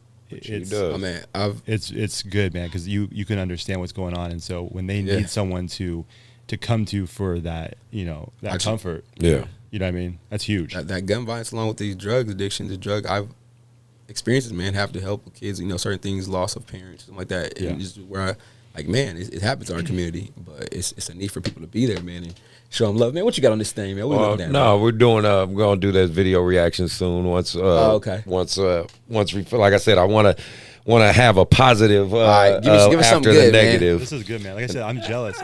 I'm in an office. I feel like I've said this to people before. I don't know if you guys remember the story. It was like 3 years ago, maybe. There was a homeless dude that snuck into USC football's practice facility. No. And he was in the jacuzzi. He was eating the team cafeteria. He got caught because he tried to field a punt. He got on the field. He got on the field. They said he probably could have been there for longer, but he's like, he tried to field a punt. He was living there, though. That's what I feel like. I feel like I'm in the wrong spot. I snuck in here somehow. No, man, you in the right spot, man. Y'all are my welcome guests anytime. I want us to do a quick reaction to this video. I just thought it was pretty cool because this YouTuber, he's fairly new. But he was talking about EuroLeague versus NBA, and basically just talking about the crowds, how intense the EuroLeague crowds are in comparison to the NBA. And he also had a little couple other good nuances on the video, like they talked about they show the coaching, because keep in mind this is pro. This is the EuroLeague. They make money. Don't get that shit twisted. They make money there. They have like, I think at least this coming season they'll have at least 100+ former NBA players in their league. So they're thriving. And so I just wanted y'all to kind of check this out a little bit, and then tell me y'all reaction. Creating nightmares to opposing teams. And I mean, how would you feel if you had to get a win on the road in this atmosphere? That's crazy. I would love that. If I was in that atmosphere, I'd love that. That's wild as shit. Is that real flares, bro? Yeah. I seen this video. I remember this. Made it snow inside the arena and delayed the Look start. at that. That was the tip off of the game. Now that I would be adoring. Some really tough crowds in, That's crazy. in Europe. I think especially Greece, Serbia, Turkey. I think those are the three like really tough crowds to play in. It's hard to listen to your teammate right next to you. That's crazy, bro. I know me. I love being the bad guy, so I'd love it. But that's crazy. What? Oh yeah. NBA games ain't like that. Nah. That's like a soccer match. That's a whole soccer. That's country. like soccer. Like soccer. I've been to That's crazy, soccer games. They like that. It's just an amazing feeling. I mean, this is what European basketball about. I'm sorry, you don't see this kind of thing anywhere else in the world, not in basketball. Yeah, nah. That's wild, bro. Man, more fire. Like, where the fire extinguisher at? Look at that. That's wild, bro. This is in my country, Macedonia. Jeez. There's no way. It's like 4th of July. Imagine being the opposing team. Like, what? Look at the smoke in there. Absolutely wild scenes himself when Nikola Jokic was asked about the pressure while playing on the road. Was that James Johnson? Yeah. Just That year. smiled and said this. Oh, no, that was the Marquis brothers. Yeah. So NBA ain't I wish nothing. you guys Yeah. can feel that. Things are He said, so "I played in crazy Serbia." that even the players themselves are joining the fans. This is stunning. Just imagine. See, that'd be LeBron me. or KD Yeah. doing this. That'd be me. I ain't gonna The lie. megaphone. Yup. Yeah, that's crazy. And they're just in the middle of the crowd. Yeah, man. Man, I'd be so hyped. Actually, Kevin Durant witnessed the madness firsthand when he attended the EuroLeague Final Four tournament. Turn the tide of this one, but time remains on the clock, and the officials are going to have to get a hold of this one. That's wild, In bro. all probability, the game was over. Look at that, bruh. That is just wild. Look how big. Kevin Durant's Twitter. And I was shocked to find out that all of this chaos was just fans welcoming Evan Fournier to the team. Wow. That's just welcoming That's a him. welcome party.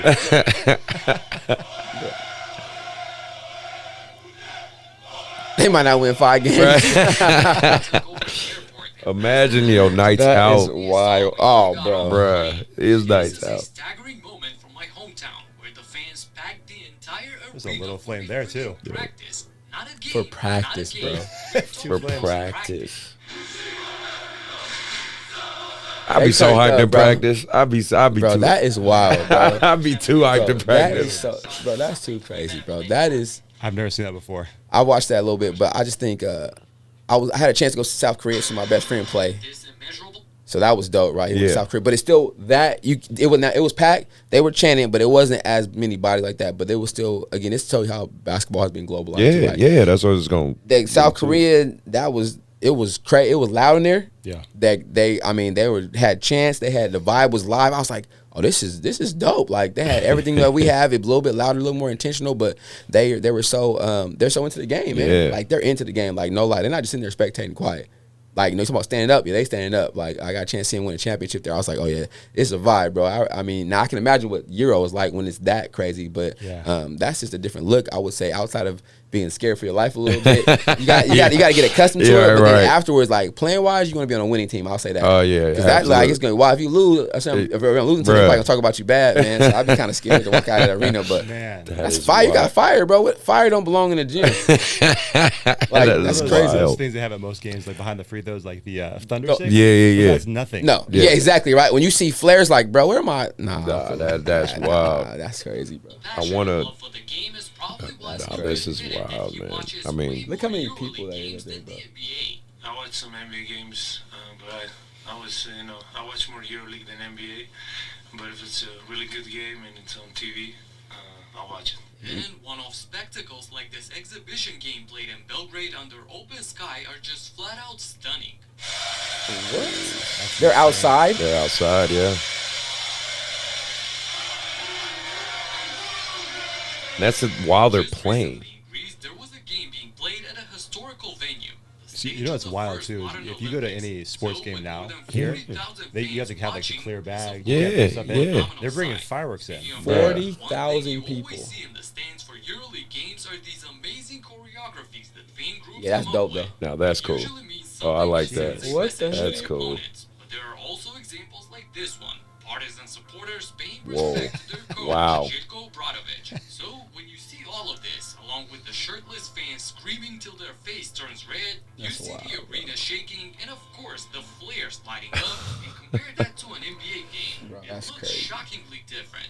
Yeah, definitely different. It looks boring. Yeah, that's Dull. definitely different. Dull. Y'all not jumping? Yeah, dull. Rihanna, I was even Rihanna, Jay-Z, Jay-Z. yo. It's not even that exciting. yo.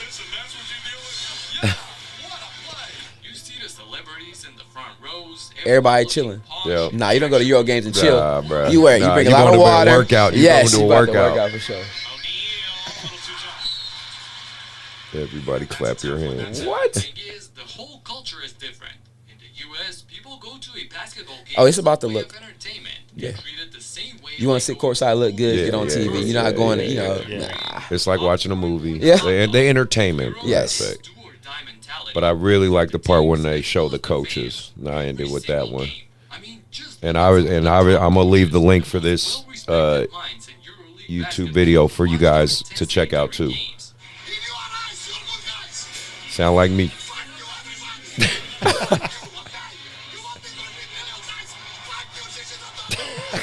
Sheesh. They turned up. Can't do that to NBA players though. Hell no, you lose your job the next night, same night. Look at him. Hey. So what the fuck is that? That's me. No two-step. He about to break his board. So what'd you say? Just in his face. You want to play? So hold the life! You wait for me! Okay, hold the life! And all of you! You don't have this in the NBA. Hell no. One, Jeez, because look at they that look. just don't function like that. But two, and possibly more important, because there's no way you yell like this to the franchise superstar that's Now he worth paying it $200 million, right? Just Yeah. imagine a coach Yeah, for Steve Kerr rating smiling. LeBron like this. There's You no would be smiles on the fired other side. before the game Oh. is even over. Heck, David Blatt, one of the best EuroLeague coaches at the time, got fired from the Cavs after a 30-11 record to start the season. By far the #1 team in the East, and just months after 30-11. finals. That's In a crazy. league where entertainment is everything, and superstars are the difference between Shit, the old boy team with the being Bucks a last year contender too, or right? Yeah, not. yeah, You yeah. definitely want the top dog being People were trying to say happy, fans Tim buying Tebow, expensive or not Tim tickets. Tebow, In Europe, Thibodeau. coaches are the authority, Tim Thibodeau. and You know, they he's too teach hard of a basketball. coach, or he's Basically, man. they're the most important piece to the puzzle. This season, Partizan didn't See, that's the emphasis of EuroLeague. They value their coaches Yeah. more than the players, where it's the reverse for us here. We value the player more than the Right. coach. Facts. Unless you're Greg Popovich or someone who has like Built that the lineage or history, yeah. or championships behind your name, Yeah. like Spo, you know, Yeah. like that. They'll respect you a little bit more. Is the winningest coach in EuroLeague history with 9 titles. So whatever reputation Greg Popovich holds in the NBA, Željko doubles that. Should I steal his This play? trust is well deserved. If you've never watched the EuroLeague, this season is the perfect That time dude to was turned tune up, in, though, as bro. there are going to Yeah. be He was turned up, bro. That's more people need to be knowledgeable of that, but also gonna say that's the difference between us and them, though, too, right? Yeah. But however, I think that has helped.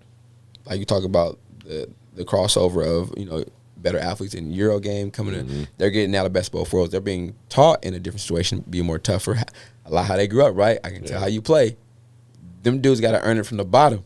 And that's why So they're when big they- on team sport there too. Yeah, because they need each other, but also, but individual, they're tough minded. Yeah. They may have to adjust to the style of a play or officiate in America, but once they figure it out, a lot of the Euro guys they end up being pretty damn good over here because Yeah. they just they build differently as far as they internally, man. So it's crazy, but that was dope video, man. Yeah. But you never see that's No, my I ain't opinion, never gonna see nothing like that. But I just thought that was so cool. Oh, I that mean, was dope. That's wild. well, like I said, for someone like you who's more on the outside looking in, like I'm sure you could see the big difference even in that. Like just Oh, yeah, a little bit. yeah. Like just Wow. I mean, Man. and I wish I do wish. And it's just never will happen. But especially with the younger generations. But yeah, man, I wish you could go with some of these NBA guys like you could. Yeah, Because some of them need that, man. Like, whether they want to admit it or not, I get it. You got the bag, you made millions. There's a question we ask in the basketball world. Gilbert Arenas was one of the ones that started that question. It's like, would you rather have The rings or the money? Yeah, the rings or the money. Would you rather have a career like a Robert Horry, 8 rings with less money, or would you rather be a James Harden where you've made like $300 million but no ring, right? That's always over your head. Yeah. So it's like, but it depends on how you built internally. yeah. that's a good Like, point. what's more valuable? Yeah. It's that win. Because I know, like, if it was up to me, I want the wins. Sure. It's just winning. I was just that kind of crazy, obsessive dude when it comes to competing and win. I'm still like that as a coach. I think that's what makes me a good coach. If I'm gonna be biased, like, because I do want to win and I do want to compete, but I haven't forgotten that I'm still developing these kids. But when we on that court for those 40 minutes, or however long it is, I'm focused on us trying to get the job done, which is to beat our opponent and win. Yeah. And I tell parents, if you ain't on that same vibe with me, I'm probably not the guy for you. I'm probably not the guy for you. Makes sense. Yes, sir. Did you guys have anything to add with that one, or No, I think it was just, it just tells you where we're at, though. It just different plays, different times, or if you're looking for something too, for athletes that may be looking for something different, but also it's interesting though. Some of the pros may have been coached, not to that extent though. Yeah. But they were brought up in tough coaches. That's how they made it. But then once the dollar sign got behind it, and now they feel a little different. But you don't forget what got you here was that type of coach who pushed you to get you to go a little extra or talk to you a little crazy. I watching Mike Beasley was on a podcast. Mike was like, man, his coach, that's his dog. I mean, at Kansas State, I forgot his name though. Martin, I think Frank Martin or whatever, but he said, no, that's my dog. He pushed me, but he also said, hey, I need you to do this, that, as long as you go to school, whatever, but nah, you ain't rebounding enough. Do what you're supposed to do. Yeah. He went out there and just did it. You know what I mean? So Mike Beasley, one of the best scorers that could ever play the game. Like, really, he just didn't work out with Miami early, but he's like, nah, coach was tough on us, but he let me rock, but also I had to hold my end of the bargain up. Yeah. That's it. It could be that simple. Right. But now that you get to that pro level, it's like, oh, you can't tell me, but that's how you got here. Yeah, they You know, suck. so, yeah. Like, You know?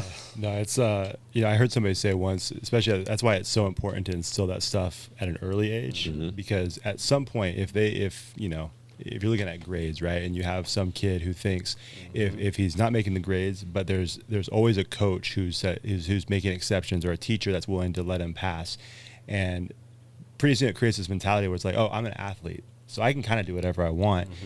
Which is not good, but then when you get to with that no next, consequences, right? with no consequences, but then you get to another level. Well, now all of a sudden you have money that enhances the consequences and enhances the dumb decisions you can make, and then you get into you have a DUI, you have a some issue that's that you get involved in an altercation in public. Well, there's this thing in the back of your head that's like, but I'm an athlete. It's Yeah, like, I should be getting out of this. I can get out of this. Sports above everything else. Well, it's like, well, at the end of the day, it's not the reality. Nah. And so then it creates this mentality. So I think having coaches that kind of hold you accountable at a young level is good, because like we kept talking about, that foundation, man. Once you get the money, and I'll never know what that kind of money looks like. Me neither. But I imagine it's a completely different world, and so so many more things open up to you. So if you don't have that solid foundation, if you're not just a good person, plain and simple, some of those, when you kind of come to that fork in the road and you have more opportunities that money can afford you, it's gonna potentially be tough. And we've seen it before. You have these guys who make millions and then lose it all because they make one bad decision, and then it's gone. What's the Raiders receiver, Ruggs? Just got drafted. Now he's locked up. Yeah. One bad decision. Go for it, bro. And it's like, those are the kind of things you want to try to avoid. Yeah. And, again, the influence of a coach at a young age is huge, man, because you're putting that discipline, that work ethic in all your athletes, and then hopefully helping them understand, like, these, again, consequences, right? Like, everything you do, if you choose not to wake up early in the morning to go work out, that's going to affect you on the court. If you choose not to do your schoolwork, you may not play. If you choose not to put in the extra work that these other guys are doing it, they may get the spot instead of you. And every choice has a consequence, and then you get to the bigger life stuff. And so, that's why I got to keep saying, man, the role of a coach is huge, not just for the development of the athlete, but them as a person. Yep. It's a huch thing. And it's just an interesting statistic that I was thinking about it while you were talking. 66% of NBA players go broke after leaving the league, and I think it's 72% of NFL players go broke after leaving the league. So, like you said, money, bad decisions, and unfortunately, a lot of them suffer consequences once they leave the league. So, just not being educated early too, though, right? Yeah, not being informed, educated, right classes, or our schools definitely teach more literacy at an earlier age. Yeah, how to deal with dollars, money, credit, especially in our minority communities for sure. Yeah. And not just chasing this jewelry and these ice and these rims. And, I've been a victim of that early on, trying to get rims on the car, wasting money. But we've all been there. Learning that, trying to be seen, but it's lessons that you be taught earlier to help us survive and be better, bro. Yeah. And speaking of college and whatnot, this again circles back into the last few topics with with NIL, money, being in college, even now potentially high school. That creates a whole new thing. But the numbers, just so people understand who are listening or watching the show on YouTube or whatnot, some of the NCAA's every few years they do the numbers in terms of kids who make it, from the percentages of kids who make it from high school to the NCAA from Division III and up. This isn't counting junior college. So obviously I'm only going to bring up the main three sports, and obviously on the boys' side, that will be football, basketball, and baseball. And so, I showed it to you guys earlier, so I'm going to get you, so people understand how difficult it is for these kids to make it at any level of college, for sure, and from Division I to Division III. So in men's baseball, the participants they have, and this is for the U.S., so understand this isn't even counting, Latin countries or other places like that where baseball is huge. There's, and I'm rounding up, but there's 479,000 high school participants. 8.1% of those participants make it to college. 2.4% is Division I. 2.4% is Division II. 3.2% is Division III. Okay, for basketball, you have 538,000. 3.6% out of that number make it to Division I, II, III.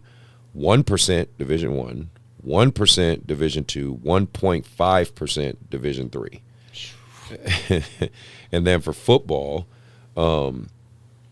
it's 1,029,000 that participate in high school football in our country. 7.5% make it to college.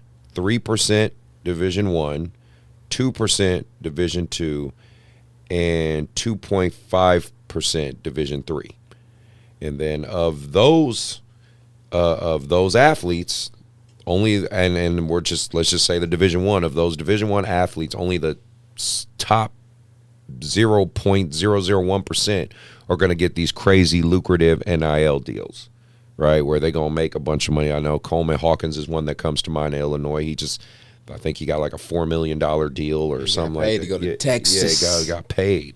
So it's like, kids are going to start making money. College athletes are making money. I'm all for that. But I want to always reiterate to the numbers, especially on this show, how difficult it really is to make it at any level of college. Did you guys have, you got to be a 1%er, and then the 1% of a 1%er to go beyond that. Yeah, so I'm curious because we've talked a lot, and we talked even before we started recording about the clips on social media. So how many of these kids are getting paid for the actual like on-field, on-court stuff versus what's being seen on social media? Like if they saw a clip that like it went viral, and they thought, okay, this kid threw down a dunk. This kid had let's say it was like a linebacker that just laid someone out, versus like their actual entire catalog or their entire resume of actually playing. Like, are they just getting noticed by the clips on social media, and then they do a deeper dive into their play, or does that make sense? I would say, I get what you're saying. Like, yes, I would say the clips. So you're talking about like high school right now before they go to college. You're talking about actual college athletes. Like high school, high school, yeah. So I would say, the clip gets the attention, and then again, it really depends on your following, right? Like, let's say, for example, if you're a Mikey Williams, at one point he had, I think, 4 or 2 million or 4 million followers. It was ridiculous, some crazy amount. Before, obviously, he dealt with his court case. That's when Puma approached him, and he got his deal with Puma, and was the first high school kid, I think, to have a shoe deal with period, like an NIL shoe deal like that. So I think it's a combination of the highlights, the reels, the following, and the marketability of the player that all plays a nuance into the NIL. And for those who don't understand what that stands for, that's name, image, and likeness, and being able to get those contracts and those monies before. And really, it's just a roundabout way of what the NCAA has, let's keep it a buck, like NCAA has been doing for years for their top tier athletes. I mean, people always make the joke Shaq made more money in college than he did at his time in Orlando. Like, you know what I mean? Like, that's just, that's just a roundabout way of now the money can be legitimized and legal, right? But again, you start thinking like now, if you hand a deal to a 15-year-old that's pretty lucrative, now they got to pay taxes. 15-year-old don't know how to pay That's no why I taxes. said it's all about just like the education behind it, or who's managing everything, or you put it into a trust, or you put it somewhere to where they can benefit them later on, or how you doing it LLC. Okay, let me get a business in my name as a parent, whatever, or my son, daughter name, she has a business, pay the business, or put the money in the business name, LLC, so like that. So that's where it comes in, having a stronger financial network and knowing what to do, so you at least benefit, so you do benefit from this opportunity, because if not, you have to pay most of it back, or you can't touch it to a certain age. You want to make sure it's structured to where, okay, now it can work for me. And that's why you see guys that may not have a draft status that's real high. I'll stay another year or two. Another year, I can make at least a $2 million. If you get a $5 million probably one time.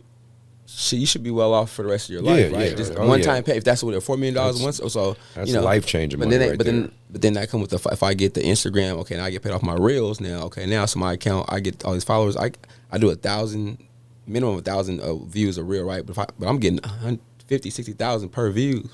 Okay, now I can make I can make 250 off this reel. Every reel I can make. If I got a YouTube channel, it's different ways to monetize my own self. They're making that internet money regularly off the side of just perform my craft, but make sure somebody, like I said, all these guys have cameramen with them now. Because this is everything is content. They say content is king, right? I'm recording everything, posting on my channel, or if it's all basketball stuff, that's all I need. I need somebody to record my basketball stuff all day, every day, clip it up, and I can break an hour session into 50 clips. Each clip do 30,000 views. Then I'm making make a 2,000 here, 1,000 here, cha-ching, cha-ching, ching. It's rolling in, man. So I mean, it's wild. I guess big business if you booming. Yeah. If you booming, but if you can capitalize on it. But that's the thing. Some of these kids now are chasing these YouTube views. Who don't even play though. I got what I'm saying, who don't even play. I'm like, you gotta get a day job, bro. Right. But if you're that guy, just be smart about it. Get some education. But also, like I said, I know Coleman went down there, so hopefully invest in it right, doing smooth because NBA, not telling what draft pick he may not be, but now you've already financially, you've changed generational wealth right now. Yeah, man. $3-4 million, like that's it in 1 year though. That's not a 4-year span. That's 1 year. Shoot, you off. Now is it hard? I imagine it's got to be hard to coach like that. That's the nuance.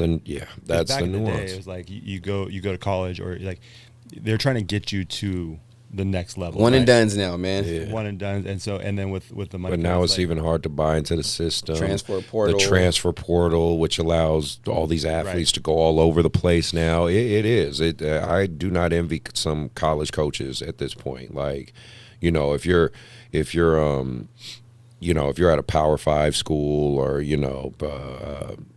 it's not the Pac-12. What's the new? It's whatever. I don't know what it was called. It's 12 teams. I know that, but I don't know because the Pac then's all that done. But if you're Duke, you don't have these problems. Let's just put it like that. Overall, now you still might have kids that transfer for whatever reason, but in terms of being able to generate revenue and create a NIL deal for your kids, you're not going to struggle with that when you're Duke, right?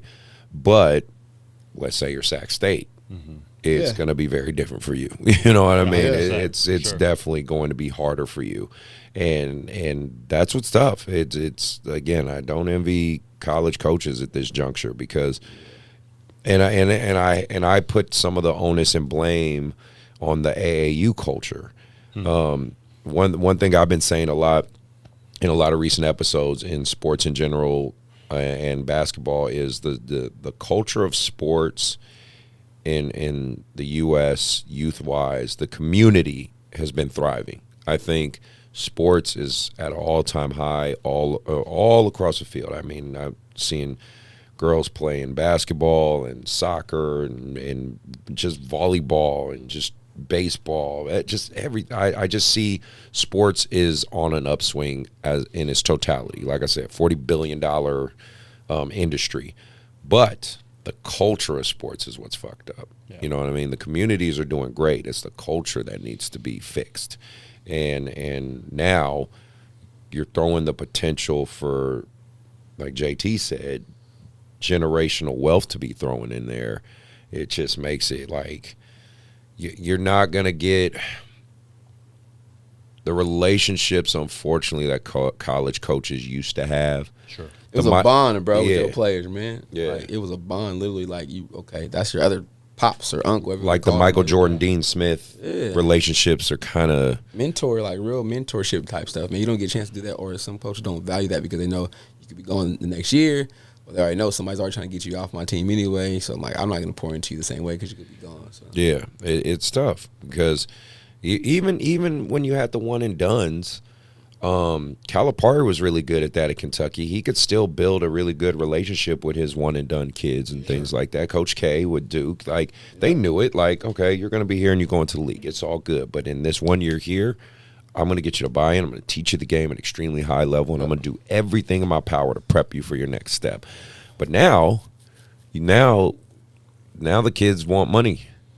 And they expect to play right away. And, like, if they're unhappy, You Peace, see it I'm with out. Clemson right now getting thumped. He said he don't believe in NIL deal or something like that, and they ain't got no guys over there like that. So Clemson, it took some L's, man. So you got to kind of adjust it or how you go about doing it because the school's still making money off the kids. They got these $1 billion athletics. I'm like, look at these. They got couches, TVs, Bro, you seen some of them everything. facilities? Golly. They I'm are like, I mean, ridiculous. as a player, you like, okay, I'm happy, but then I seen some schools, all these kids got Jeep Wranglers now. Yeah.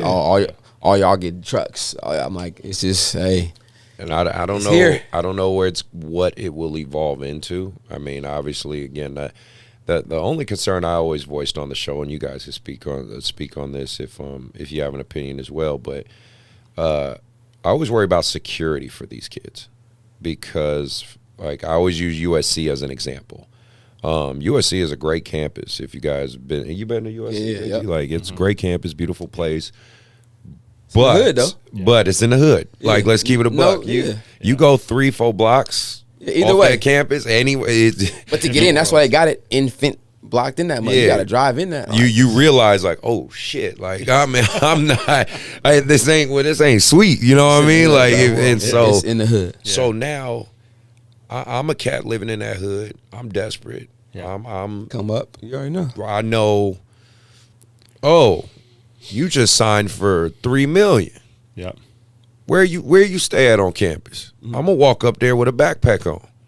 Who gonna know the difference? Yeah. You know what I mean? Like that's what I think of. Yeah. I know I probably. crazy, and just, I'm sure they do to a degree, but I'm just saying that's the only concern. One of the bigger concerns. Well, it's so I have. the amounts are so publicized now. Yeah. So the access is there. If it was different, if it was under wraps, you just say, okay, sign a deal. Don't know how much, different story. Yeah. But they always put the numbers out there. And they now. posting it, and they it's all posting, like, man. you know what I mean? Shine, they Social stun. media, They the got whole thing.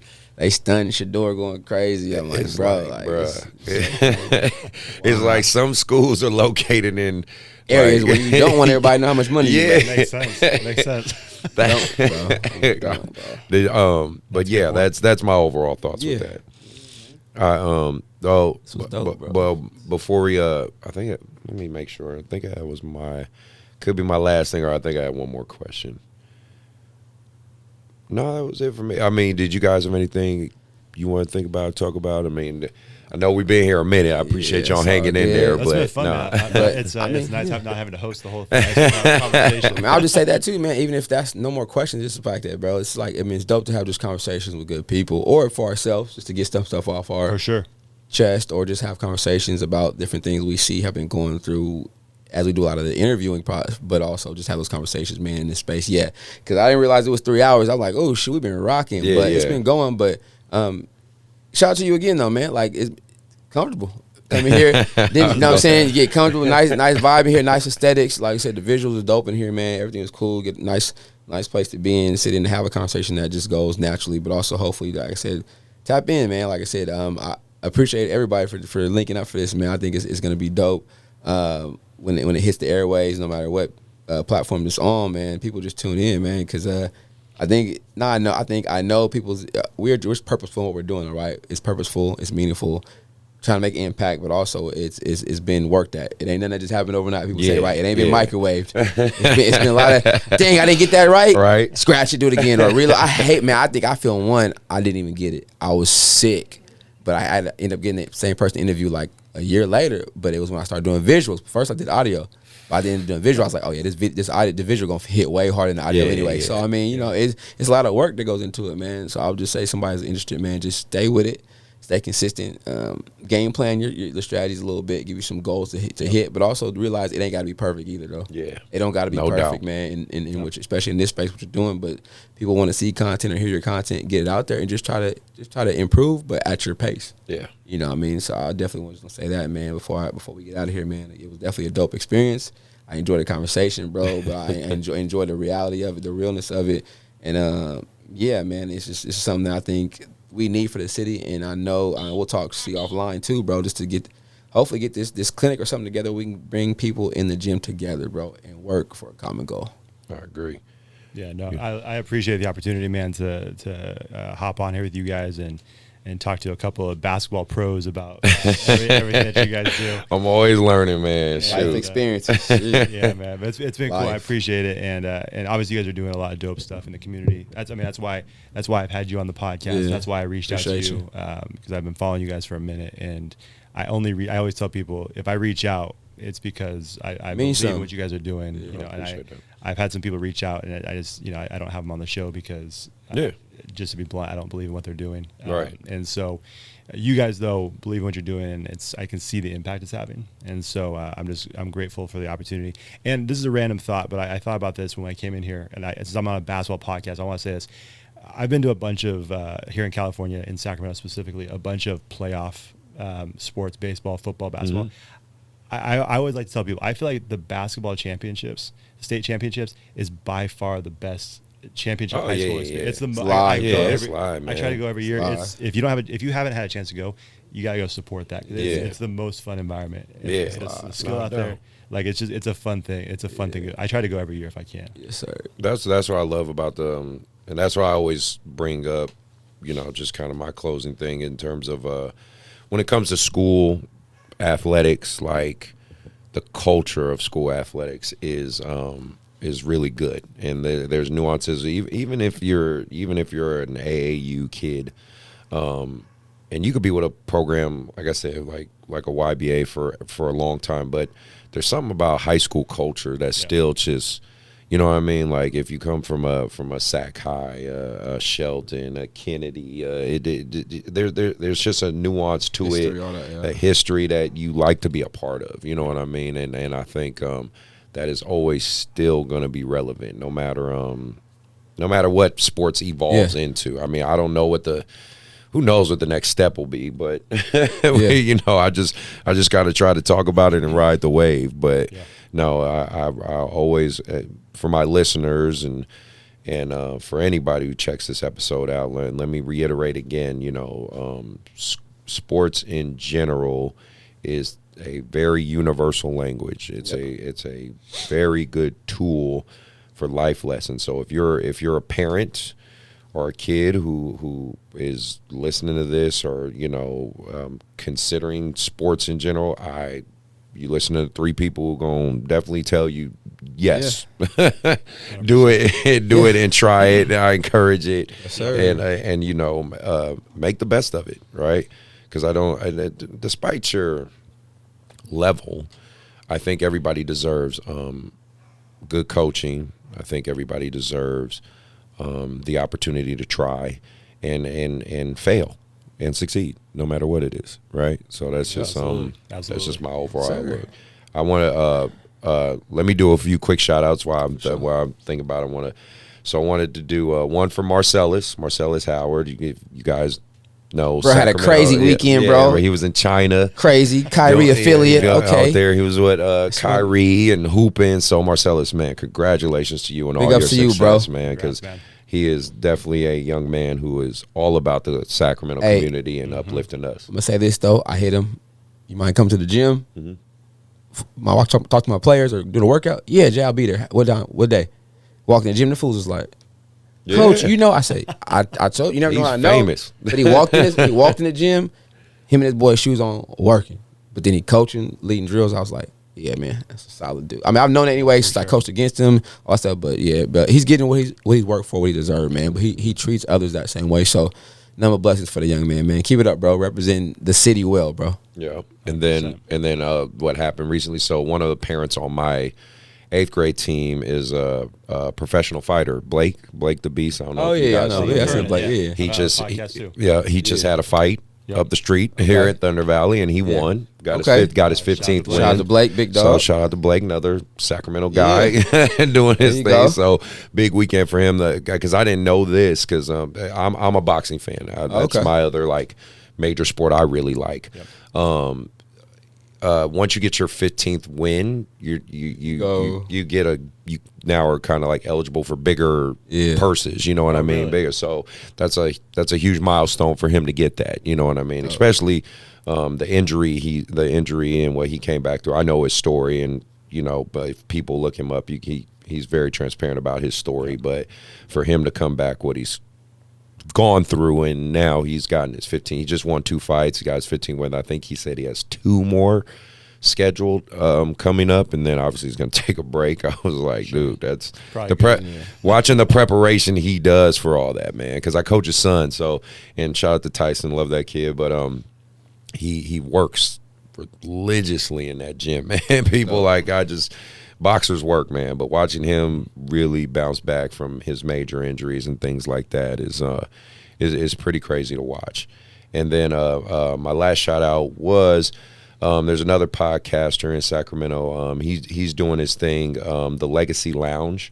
I don't know if you guys seen them, but you guys keep doing your thing, man. Big support to, and shout out for you guys. One podcaster to another. They rocking too. Nice setup too. I like that. Good people, man. Really good people, man. So they rocking too. They got a nice setup. They do a good job. 100%. So people, you know what I mean, and yeah, if anybody who is listening to it, because I don't know if you guys have people ask you, you know, I have people. Now I've been doing this a couple years, you know, they'll say, man, how do you start a podcast, or what do you do, or whatever, you know. JT said it best, man, and I'm just going to reiterate it again. You just do one brick at a time.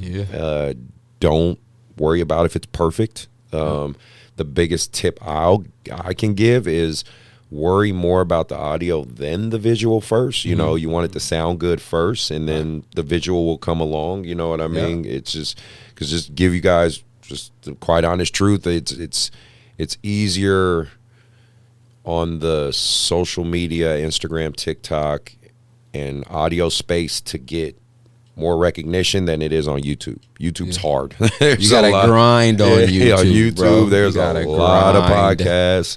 There's a lot of competition out there, so it is tough on the YouTube algorithm. But so that through social media and the audio side, you can do well on that. So, you know, make sure your sound quality is good. You know, I don't know if you wanted to give a tip or anything like that. Yeah, you know, it's funny because the one tip that I usually give is probably one that I'm not living by right now, but I still believe in it. I'm slipping a little bit. Is consistency. We all, bro. Trust me. Yeah, I go months without, and I'm looking like, damn, I gotta release an episode or something. I missed last week. I'm like, but consistency is the main. I always tell people that start out. I've talked to a few people that start out. Like, it doesn't matter what your frequency is.